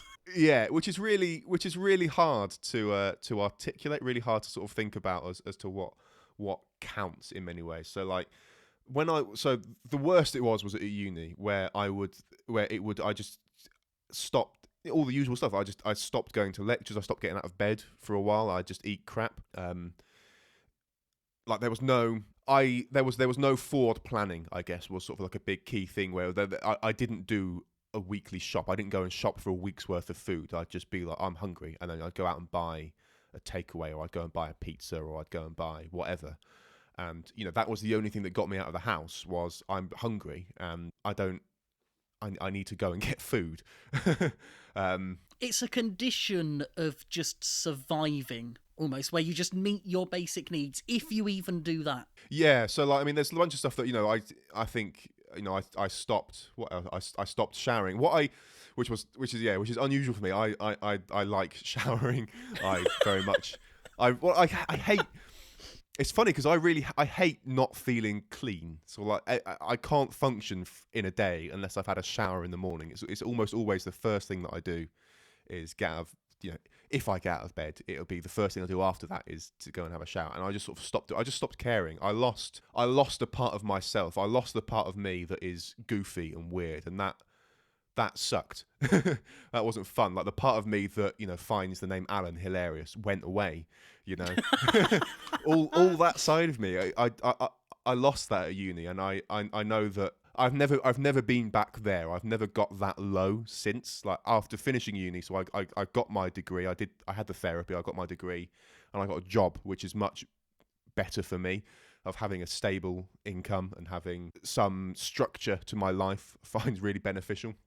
And I've never been that low, but I can, start tending towards that, of going back towards not really doing anything, and finding that I'm spending a lot of time, like entire weekends, either in bed or on the sofa watching Star Trek or cartoons or whatever it is. And it feels fine at the moment, but then, you realise, that's a whole weekend gone and it's a bit rubbish. And you just start feeling low and not myself again. And I think it's really hard, especially as a depressed person, because I think you tend to be far more self-critical. It's really hard to look at that as something that is the result of a medical problem. I think it's very easy to look at that and just go, oh, I'm just really lazy. When actually, I don't know how you see it, actually. I view this very much as a chemical problem. But I suppose I know as well that you haven't ever taken the chemical solution to it, so I don't know how you perceive it. I think it's a common. I think so. This kind of stuff, I think, affects different people in different ways, to different severities. I know that you've experienced far worse than me. I've never been to the places that I know that you've been, and that. So I think it is. It does feel a bit different for me. I really struggle to separate, to not view it as me being lazy, because I think I am lazy. I think I can, even in the best of health, I can look at myself and go, actually, I'm a lazy, because I feel no guilt, I feel no shame if I do spend an afternoon or even a day sat watching, the entirety of a season of Enterprise with a tub of ice cream. Like that I don't feel any guilt about that at all. And so I think it is fair to say that I'm a lazy person, and that's just that's a trigger. That's the beginning of this negative spiral. I'm really focusing, because I don't feel like I'm down there anymore. I feel like I'm focusing very much on avoiding the path that I know goes to these places. I wouldn't say that any time in the last 2 years maybe I've been like particularly depressed. There's definitely been times where it's been like this is a problem. I need to sort something out, but I've never been back down to where I was at uni. And so it's all about trying to avoid the beginnings of those paths. And I know that stems from me, from laziness. And like what I found in the CBT stuff that I did, the whole idea of that is sort of like, you have thoughts that influence your behavior. And I think the idea is to sort of like is to realize that works the other way as well, that your behavior will influence your thoughts. So it's all about, this is a gross oversimplification, and I'm sorry, but it's sort of like, if you act like a healthy person, it will have a positive impact on, it won't solve the problem, but it will have a positive impact on that brain chemistry. So while I've never taken medication for this, I didn't feel comfortable doing it when it came up. Like, it was a discussion that I had with a doctor, with people in my life and stuff. I resisted it because that, for foolish, like in hindsight, foolish reasons, but at the time, it felt like an admission of defeat that I wasn't willing to do. I don't know why that was. That's just the way that I thought. I don't think about that. I don't think about it like that now. I think though that had it gone on, had the CBT not worked, or had it got worse, I think eventually I would have been like, actually, I will take the medication and stuff. But I mean, I didn't want to, partly because of that, and partly because I know about the side effects, and that makes me a bit uneasy. But they're not the best.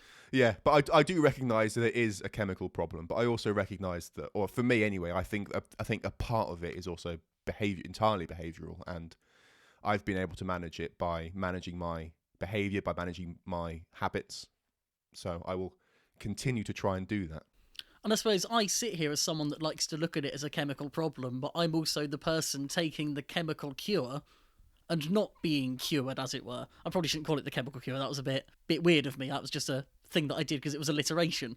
But, it is something where, yeah, actually, I can't put it better than you did. It is partly a chemical problem, but it's also something where you can fight it. Not that anyone who's depressed wants to fight anything, but it is something that you can address in other ways. And you've proven that. I look at you as someone who, and this is from my outside perspective, you to me seem like someone who is as close to having beaten this as is possible. And I fully realise that you probably won't think that's a fair assessment, because you will have a far better understanding of when your bad days are and the depths of those. Whereas for me, as with really anyone, unless you're literally living with someone who suffers with this kind of thing, you're only really going to see their good days.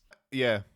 I mean, to your point about, right, so when you're depressed, not wanting to take the steps to solve it, or to improve it, which is like the huge irony, I guess, in so many ways, of like, I think CBT, I genuinely think it is a very helpful thing to do. I think if you can do that as part of the solution, I think it's worth doing, because they're techniques that, like I said, I don't view myself as depressed now. I think it's just something that I'm aware of, that I know that I'm susceptible to, and as a result, I use those techniques still today to not start down those paths. So I think it's a valuable thing to know, but it is sort of like the great irony, I guess, that obviously when you need it the most is the time where you're least likely to go and do anything about it, to seek the help and stuff. I should say, actually, and this is a conversation that I haven't had with you even, I actually started CBT on Wednesday. It's Saturday now, so like 3 or 4 days ago. So it's something that I have just got going with. I did it a few years ago and didn't get on with it at all, but now I feel like I've got to give it a go again. And that is partly because I know it's worked for you. Cool. And I feel like we are people who think in a vaguely similar way. I think that a lot of the unhelpful thoughts I had towards CBT are probably things that if I explained them to you, you would agree with, and yet you still got something out of it. There is definitely like, it definitely feels like there's an element of like hocus pocus and voodoo in there a little bit, but and there's stuff that, you know, may or may not work for you and works for other people and all that kind of stuff. I think one of the most, I don't want to sound too cocky or anything like that, but I think one of the most valuable skills that I have is the ability for is reflection. Is I think I'm quite good at looking at myself and recognizing my own behaviors and being, I think, as objective as I can be about what I'm doing and why I'm doing it, which I think is a valuable skill. And I think that's, so like that allows me, I guess, to look at some elements of like, so one of the things with the CBT was an element of calendaring and doing that kind of stuff, which I don't do. I occasionally will, because like one of the things was sort of like, well, put on a calendar. Well, so the way it worked for me anyway was for the first few weeks of doing this, it was I was keeping a on a calendar grid type thing, just a note of all the things that I did that day, and then once you've sort of done that for a while, you've got some data you can look at and go, well, this clearly I'm not doing very much, and then you got like and then you sort of go through a list of things that you want to get done, and they'll be really, at the time they were really quite fundamental things, like, you know, just doing laundry and stuff or having a shower. And it's really hard to sort of to put that on a calendar. That just feels ridiculous, doesn't it? It's sort of like, oh, I'm gonna have a shower is my goal for the day, which just seems mad. But you know, you do that, and then you've got then it's there, and then you get that little bit, I don't know, a bit of a reminder. I don't know. It's sort of like that kind of stuff. I think it's quite easy to look at that and go, that's just ridiculous. But it is helpful at the time. I don't do it anymore. But you know, when I feel really overwhelmed, it sometimes, you know, it still happens where it's like, oh, everything's suddenly kicking off in my life and I'm feeling a bit rubbish. I will then go, actually, I'm going to put a calendar down, and I will write in there, you know, I'm going to do laundry on this day. I'm going to clean the flat on this day. I'll schedule in other things that are not chores as well. Like, oh, I'm going to work on this bit of software. I'm going to record a podcast. I'm going to do some model making, whatever, and I'll put it in there. And that's helpful. It's a helpful skill to have that comes from that I learned through CBT. I think the misconception I had about CBT is that it was trying to create a positive delusion, because to me, quite a lot of what my depression is a negative delusion, essentially, is a view of the world that is inaccurate and negative. And what I want to work towards overall is having a world of the view that is just a world of the view. A view of the world which is just accurate. I really, really fight against the idea of trying to tell yourself that something is better than it is. If something sucks, that's fine. You know, I have stresses in my life, and I'm not going to beat myself up for being stressed by them. What I am going to beat myself up for, even that's a bit of a harsh way of putting it, but that's maybe indicative of something, are the days where there's nothing stressing me and I'm still not functioning. And that's the part of depression I find really hard, this idea of your mind is not working in the way it should, and there is no visible trigger for it. And that's what I hope I'm going to get out of CBT, because there probably is a visible trigger for it. I've just got to look for it right. Yeah, that is a tricky thing to to deal with, for sure. I don't know if you want to go into a bit more detail about your experience, because I feel like I've talked a lot now about my stuff. Oh, happily, yeah. I'm just... I don't want to depression one-up you. That's the problem. We've had this... We've spoken about this a lot, and I'm really worried that my depression is a lot easier to explain to someone, because there are events in it that are really easy to categorise as things that are obviously not something a healthy person does. Yeah, I think there's no denying the fact that you've had a worse experience with this than I have. Like, you have experienced. Yeah, I've had a more explosive experience, I think is definitely fair. I would genuinely, honestly, I would say you have had worse. You've been more depressed than me, and I know it's weird to sort of talk about more and less depressed and stuff like that. But I mean, you have been further down that path than I ever have, and there's no.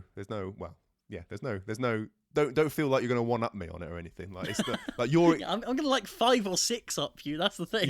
This is actually probably quite a key thing, is that your experience of life does not in any way invalidate mine, and mine doesn't invalidate yours. Like, one of the things that's really hard that I struggle with a lot just in general, depression and stuff aside, is looking at what other people do or what I see other people do and comparing it to what I know about myself. And there's this huge imbalance with when you, especially like if on social media and stuff, when you see what people are up to, you just see a really tiny, very edited window of it. And even with people you know really well that you spend a lot of time with and stuff, you see a slice of their life. And it is often like you said earlier, you see them on their good days and stuff, but you're comparing what you see of other people on their good days to what you know of yourself on your bad days, which is really hard to deal with. But I think that applies here as well. Of like, there's no gatekeeping here. Like you know, our experiences are different, but like they don't invalidate each other in any way. I think we can both say we have been depressed, and I think it's fair to say that you have been more depressed. With that in mind, I will switch into storytelling mode. Go for it. So, my depression first hit as a thing that I could identify and define around the Christmas time of my third year at uni. So that would be Christmas of 2015. Was this when you identified this as a thing? Was it sort of like what gave it away to you that there was a problem? It's probably inaccurate to say that I identified it. It was more other people identified it. So I guess my question changed a little bit. And why did you believe them? If you don't mind, we'll get to that chronologically. Yeah, okay, that's fine, yeah. So one of the weird things for me with uni is that I went in as a slightly mature student. I think I was 22 when I went to uni. And I'd been living on my own in house shares and sort of thing for about 4 years before I went to uni. I'd moved out of home.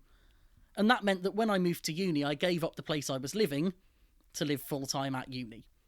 And that meant that over holidays, so, Easter, summer, Christmas, I would stay in Oxford, where I was at uni. Not the good one, don't worry. So, over Christmases in particular, I would have a long period where I was not only on my own in my flat, but basically the only person on campus. And the first couple of those, I did absolutely fine, but I think the stress of third year and the stress of being a high achiever as well were getting to me in ways that I didn't realise. And things fell apart over that Christmas period where there was no one around. Now, I don't remember what that slide was like. What I do know is what other people experienced, which is they left, and I was this perfectly typical, sociable person getting their work done, having hobbies.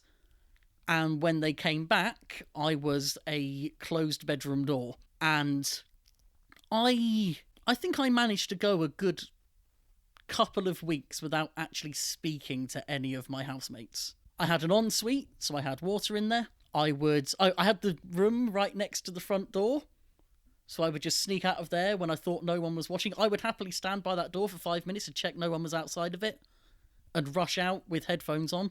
I almost built this complete fear of dealing with other people. When I went out, I would be using a self-service checkout every time. I did not want to deal with another human being whatsoever. And I still don't understand that set of feelings. But that went on after people got back, that went on for a good month. There was one period where we had an assignment on where I was suddenly fine, because I could go to people and talk to them about work, and that I liked. But anything else at all, I was completely shut off. I was not doing any of the things I normally would.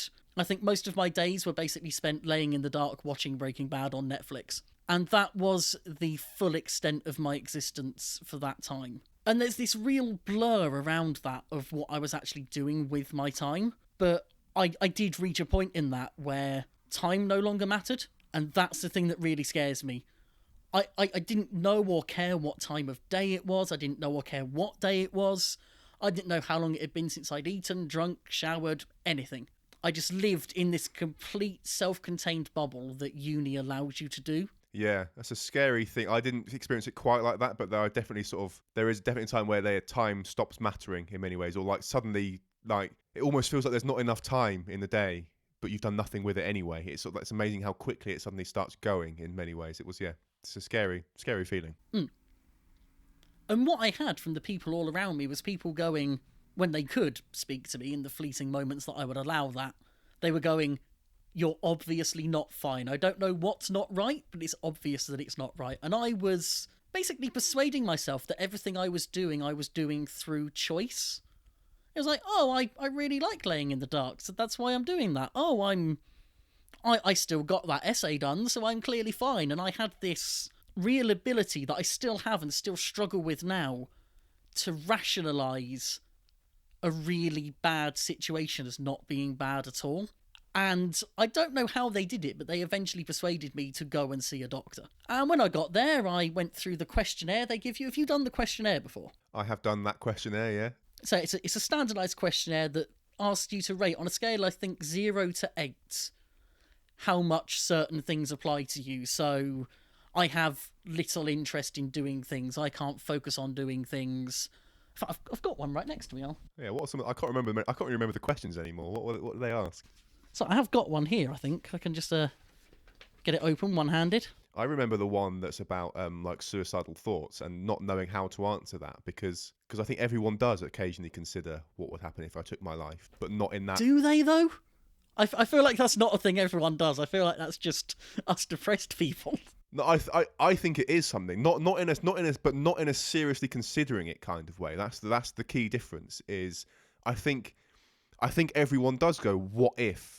What if I jumped off this thing? But not in a, oh, I'm going to do that, but just a what if. And I think, which I because it's sort of like, well, I have asked myself that question, but I don't feel like I ever asked it in a, I'm seriously considering that kind of way. So that's the question that I remember because it was so hard for me to know how to answer that. Because it's like, I don't want to be like, well, yes, and then they think I'm far worse than I thought I was. But it's also, I don't want to be like, I don't want to lie about anything. So yeah, it was a hard question, I thought. I suppose it's that kind of call of the void thing that I think a lot of people experience. That sort of fleeting idea of, ooh, what if? And then a very quick reaction of, that's obviously not something I'm going to do. So I've just got the questionnaire. It's not out of 8, it's out of 3. It's the next page I was thinking of that's different. So it's things like, over the last 2 weeks, how often have you been bothered by any of the following problems? Little interest or pleasure in doing things. Feeling down, depressed or hopeless. Trouble falling or staying asleep. And lots of things like that. And then, as you say, it also gets down to things like thoughts that you would be better off dead or of hurting yourself in some way. It's 9 questions out of 3, so possible 27. I think when I first went to the doctor, I scored something like a 23 or a 24, which is what they describe as moderately severe depression, which I always found quite funny. This idea of, it's severe, but only moderately. That's so ridiculous. Moderately severe, wow. So yeah, that was quite a helpful tool for them to go, yep, you're depressed. And that really worked for me, because if there's one thing I like, it's numbers. And having a form that basically went, yep, you're depressed, allowed me to go, okay, I accept that as a diagnosis. Even though I'd rationalised it in all these different ways, as soon as I had that, I went, oh yeah, that's a thing. So I did take the medication. I had maybe a day or two of not being quite sure about it, just because I didn't like the idea of potentially being on it for the rest of my life. I've now accepted that that is a thing that might happen, and that is fine. If it works for me, I'm happy with that. But at the time, I was really nervous about it. I didn't think so much about the side effects, but it was that. One thing I will say for anybody that is ever in this position, that is not a decision to take lightly, because the medication has a tendency to make things worse before it makes them better. And that is where the more explosive side of my depression story, as it were, comes in. Yeah, I mean, just to sort of quickly on the medication thing, like that's a very personal decision about what you think will work for you. I mean, as we covered earlier, I didn't feel it would work for me in the way that I wanted it to, so I didn't take it. But yeah, it's a very personal thing, and you've got to, if you're in this position, if you're in this, set place where that's an option, then consider it. Like, don't completely dismiss the idea, but be aware of it. Overall, for me, medication has been a positive. Yeah. I think I've had a lot of periods of doing really well that I could not have done without medication at all. But there have also been tricky times with it, and it wasn't so much getting on the medication, it was when I came off of it for a period that things really got bad.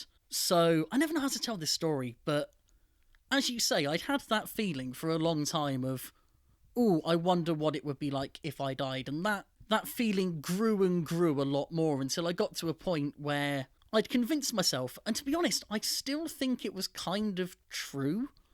I don't disagree with this idea, the people around me would be better off without me. And I still, to a degree, think that that was true, but that doesn't mean that the conclusion I came to afterwards was correct. I mean, I disagree with your... I didn't know you very well at this time. I sort of like, but I was aware of your existence. And That's such a great compliment. so like, I mean, so like Hannah was one of your roommates, right? And so like I knew through her what was going on. And I can tell you that had the worst happened, like it would have been a really negative impact on everyone's lives that knew you, unequivocally. Oh yeah.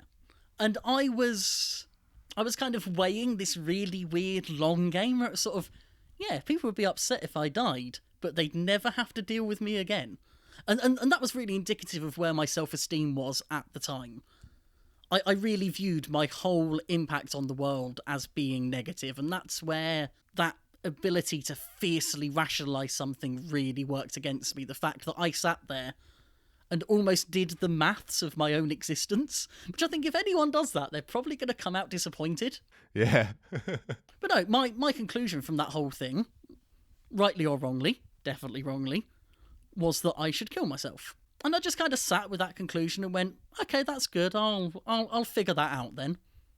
And I must have spent a couple of weeks just sat with that idea, completely comfortable with it, just trying to work out the practicalities. And it's really scary to think that I sat with that for so long, and I went through all these criteria of how to kill myself, you know, how to minimise the impacts of it on other people. I sort of had all these ideas like, I don't want anyone else to get hurt trying to save me. I don't want any children to see anything upsetting. And I really, really thought it through. And I eventually... Actually, I had a dream of how to do it one night. And I literally just woke up that morning, went, that'll work. I just went out to do it. I think it's really interesting how I think a lot of people describe suicide as a very selfish thing in many ways. But I think it's very, like, hearing that story, I've not really heard you talk about it like that before. It's really interesting that it's it is coming in many ways out of a place of selflessness in many ways, isn't it? It's sort of like incredibly misguided selflessness, but selflessness. Yeah, it is misguided, it is misplaced, but it's very interesting that, you know, to sort of like hear that that's coming, that you're trying to do it because you think it's better for the people that are around you and stuff is it's interesting. And yeah, I'm scary how long you sat with that idea and being fine with it. That is scary. And as it happened, the only dividing line between me going out and killing myself that day and not was the fact that I happened to have gone out around lunchtime, and when I got where I was going, there were people there. If there hadn't been, I can't guarantee I would have gone through with it. Something else may have come along to stop me. I may have suddenly realised that wasn't a rational and sensible idea. I may have simply got scared. I don't know. But the situation was that people being around was the one thing that stopped that from happening. And at that point, I did reach out properly to other people for help. And that was actually a hugely positive moment, because that was the point at which I realised that I could actually rely on other people for help, and that other people are willing to do that, and that other people put enough value in me that they would do that. And it's not that I haven't gone to that place again, because I have, but that is the thing that stuck with me since, this idea of, as long as you can find the strength to ask another person for help, you will get it. Yeah.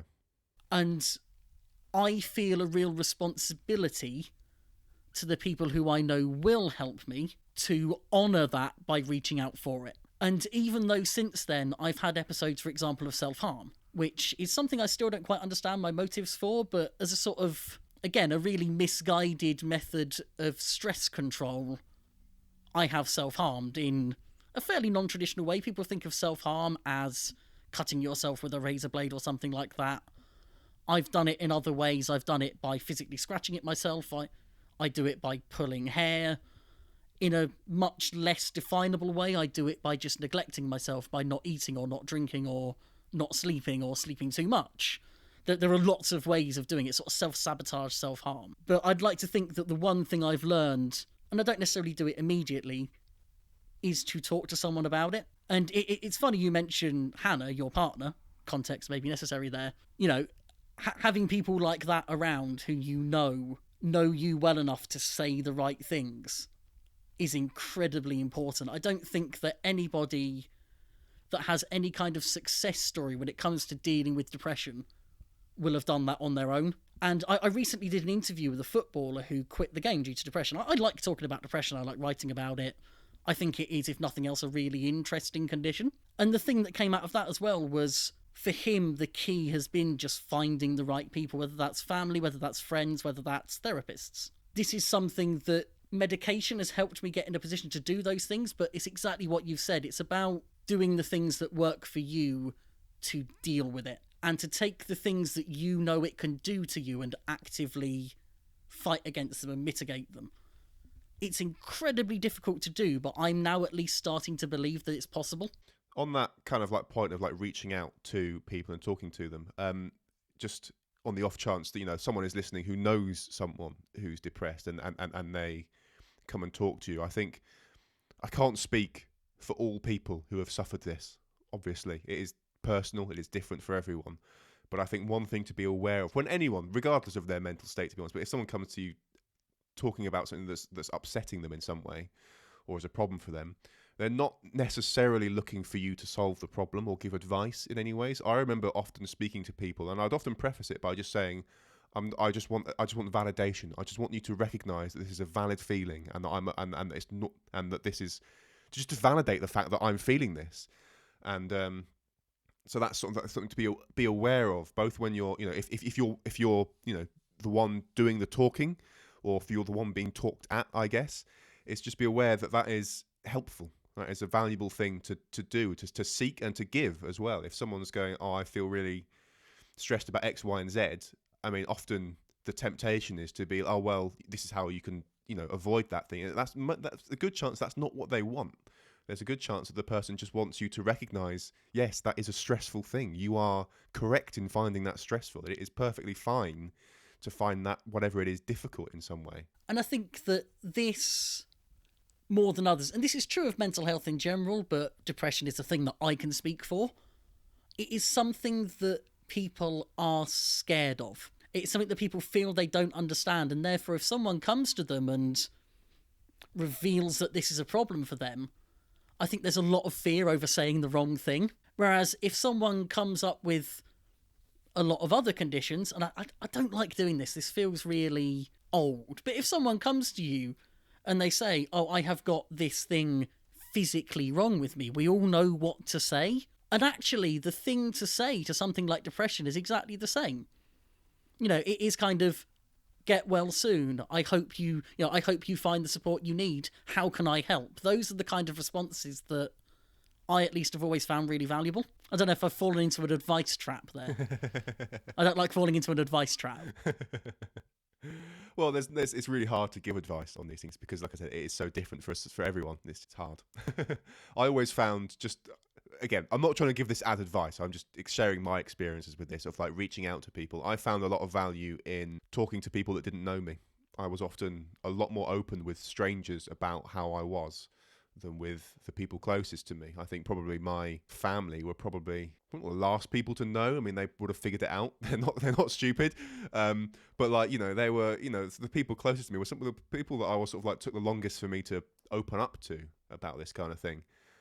Whereas it's sort of like, I remember that people that I met on like tech forums and stuff that you sort of get a bit friendly with, and then you sort of, it was just sort of much easier for some reason to just talk to these people about that or just type it out, whatever. And it's and I found the same thing when I went for therapy, because it's someone that doesn't know you, and because the context, I guess, in that case is amenable to it. It's much easier to talk to people you don't know about this than, you know, I can see that talking to a loved one about that is daunting.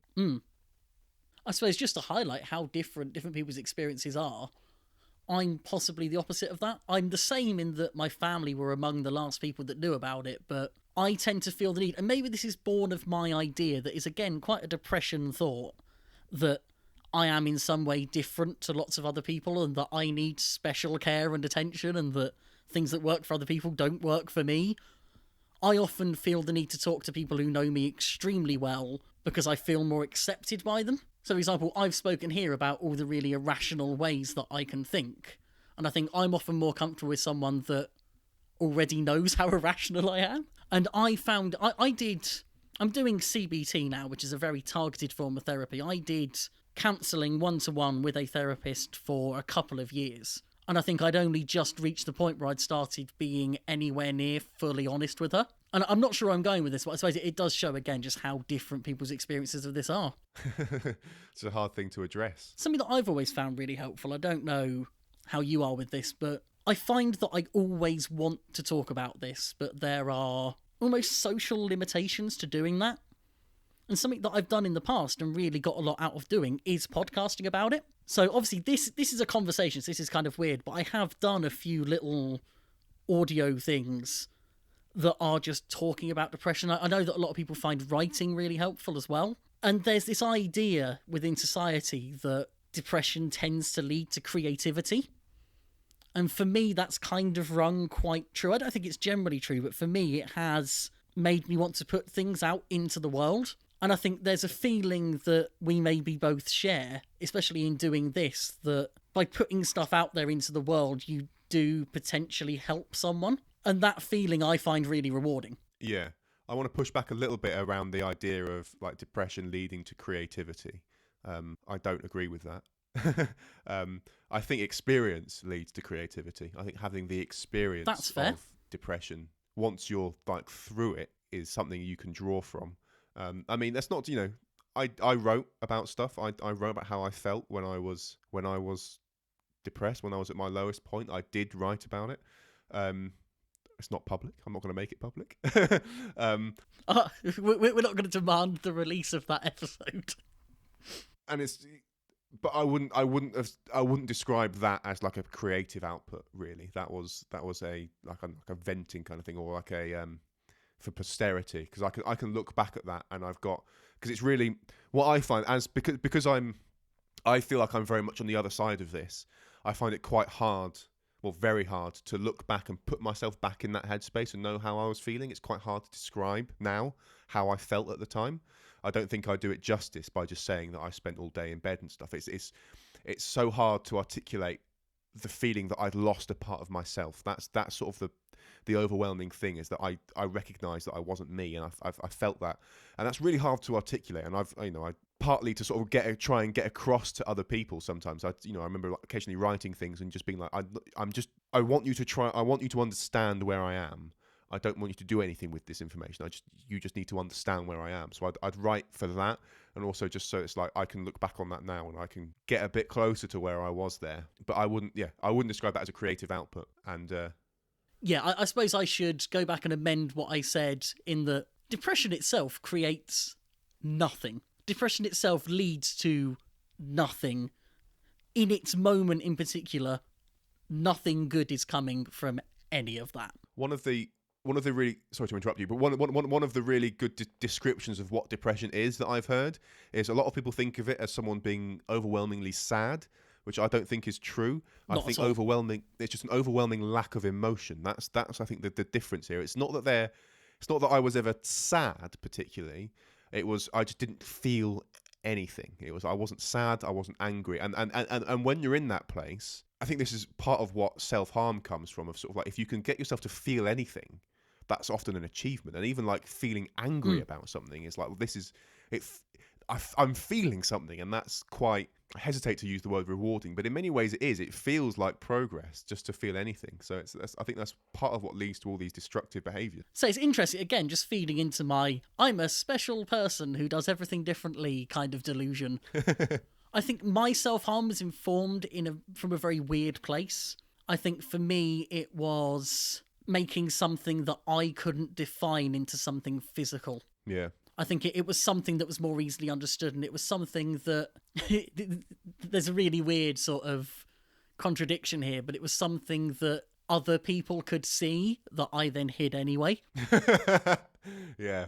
I think actually oh man, this is a weird time to have a revelation like this. This is definitely coming up in my next CBT session.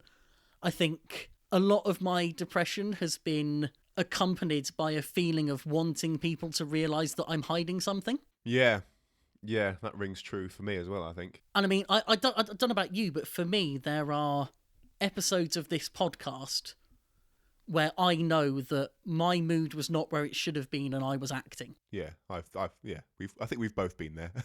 Yeah. Part of me really wants someone to come on that episode and go, well, that was crap. What was he doing?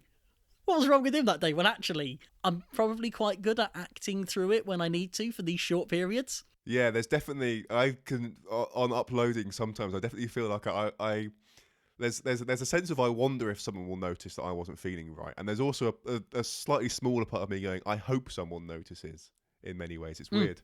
It's a weird feeling. I am worried that I'm now reaching the point, by the way, where I've not run out of things to say, but I've run out of useful things to say. I'm worried I'm going to start talking crap, or probably did about 20 minutes ago. But I don't know if there's anything else that you want to get onto before I become an absolute blabbering useless wreck, more so than usual. The only thing I wanted to do, and again, not particularly in the context of advice, I just want to give concrete descriptions of the things that I've done this year in my year of health to try and deal with this. Oh, yes. Just to sort of like share specifics other than abroad. I'm trying to be better about it. Specifics, what I've done. So one of the things I've done, one of the, I think the most important and drastic things I've done is, well, this is not just this year. For a long time, I've been quite open with where I've been. I like you said earlier, like I try not to bring it up about depression, but like I'm quite happy to talk about it. And I think there are times where I think it's useful for someone else to know. So my employers have known for basically as long as I've worked there that I get a seasonal thing, and it's quite obvious because I have one of those like happy lamp things, which I know. I'm sure there'll be someone thinks, oh, they're rubbish, they don't work or whatever. But like, it helps me, whether that's just a pseudo thing or whatever. Like what's that drug thing? You know what I mean? Serotonin. No, like the when you give someone like a sugar pill and they think that they got better. What is Placebo. Placebo. That's what I'm looking for. Even I was trying to name actual. No, chemicals. sorry, no. My brain completely went there on that one. Yeah, so even if the light thing is only a placebo thing, I don't care. It works. It makes me feel better. That's what I want. Anyway, so because I've got that. Can I just say that this is one of the areas where I think placebos are completely acceptable, because it is largely about how you feel. It is almost, the definition of the perfect place for placebos. So because I have that very bright light under my desk, under my screen at work, it's quite obvious that there's something going on there. So they've known for, like I said, basically as long as I've worked there about this, which I've found quite helpful. I recognise that doesn't apply to everyone. There are definitely jobs in the world where if people catch on to that, that's kind of it for your job there, which is a rubbish situation to be in. I'm very fortunate that I'm not in that situation. And the other thing I'm very fortunate about is that I can take holiday basically when I want for whatever reason I want. So what I did this year in February, this is the first year I've done it, and I think I'm going to keep trying to do it for as long as long as I'm working at places I can do this, is I took Friday afternoons off all of February. I will do a half day on Friday, and which isn't a lot less work, but it was less enough that it just reduced the stress. And I felt it, like going from January where I was working normal weeks, and towards the end of January I was really beginning to feel really overwhelmed by work for whatever reason. It was like, which is silly because, like, so again, I'm fortunate in so many ways. The industry I work in and the company I work for both allow me to work very defined hours and then completely switch off from it afterwards. Like come 4:30, 5, whatever time I leave, I don't think about it anymore. It's just gone from my mind, which is, again, not a luxury that everyone has. But even despite that, I was beginning to feel overwhelmed towards the end of January. And then immediately into February, just knowing that I've got Friday afternoon off was just a nice thing. And then you get to Friday lunchtime and be like, right, I'm done. And I could go out. I went out for a nice walk. I think we podcasted a bit more in the daytime, which was nice. And just that extra little bit of time that extra bit of autonomy, I guess, that it gave me was enough to lower that stress to where I wasn't feeling overwhelmed anymore and stuff. So I found that very helpful. And like I said, I think I'm going to try and do that again next year and the year after. We'll see. And I guess the other thing that I'm trying to do, I recognized this, or like this is something that I learned about myself a long time, like during uni, was like the place where I live or spend a lot of my time, the state of that reflects the state of my mind at that time. It was, my room at uni was always just a state because I was always a state. And And now, I try to keep it much more tidy, and I've been trying to keep more on top of housework and stuff. Because I found that just having, for example, the kitchen is always the worst room for us, where the kitchen is often not clean, or like it's not clean. It's just there's like pots and pans and plates are out and stuff. Cluttered, yeah, and I found that quite. I just realised that I've basically just criticised your home. No, it's fine. It's a valid thing. I mean, it bothers me. So like, you know, I was trying to help, but so I've been trying to keep more on top of that. Which is, again, it's another one of those hard things where it's like, I can't be bothered. I'm not in the mood because I feel low on a particular day, and I'm not in the mood for tidying anything up. But I also have to recognise that in the long term, living in a tidier place will help me.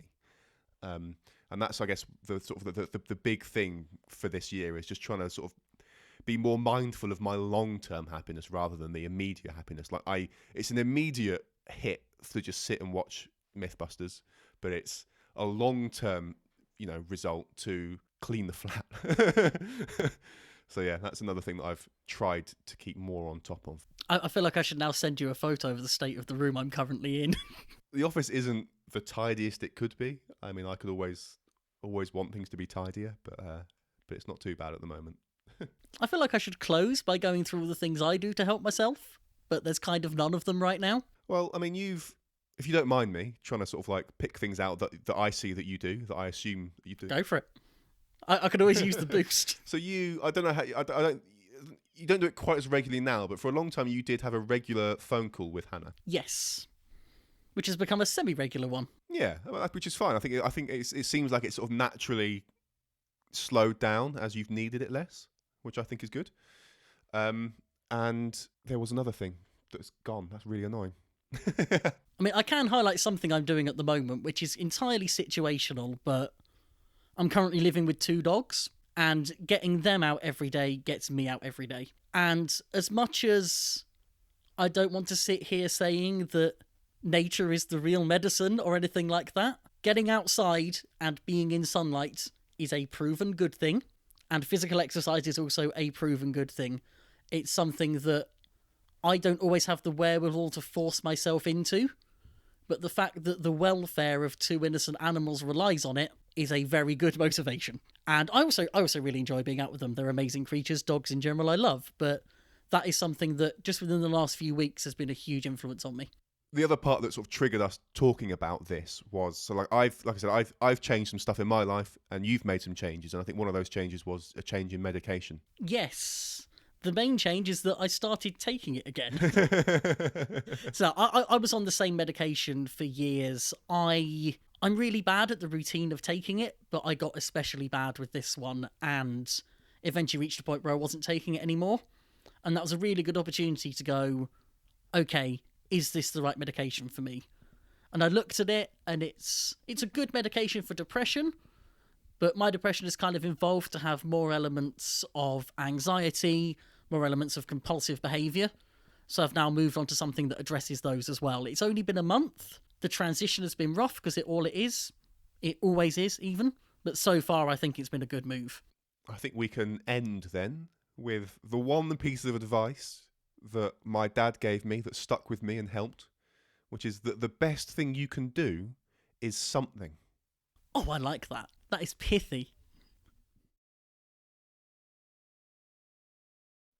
You can find the show notes for this episode at spinnerproof.com/episode/27. Correct. My favourite number, incidentally. Is it? Don't know why. There you can find links to all the robots we've been talking about. We might put a few resources in there for any mental health things. And... or we might not. Will we do that? We'll put a lot in. And I have a bank. And you can also find a link to our Twitter at Spinnerproof, where you can tweet to us your favourite film in any genre.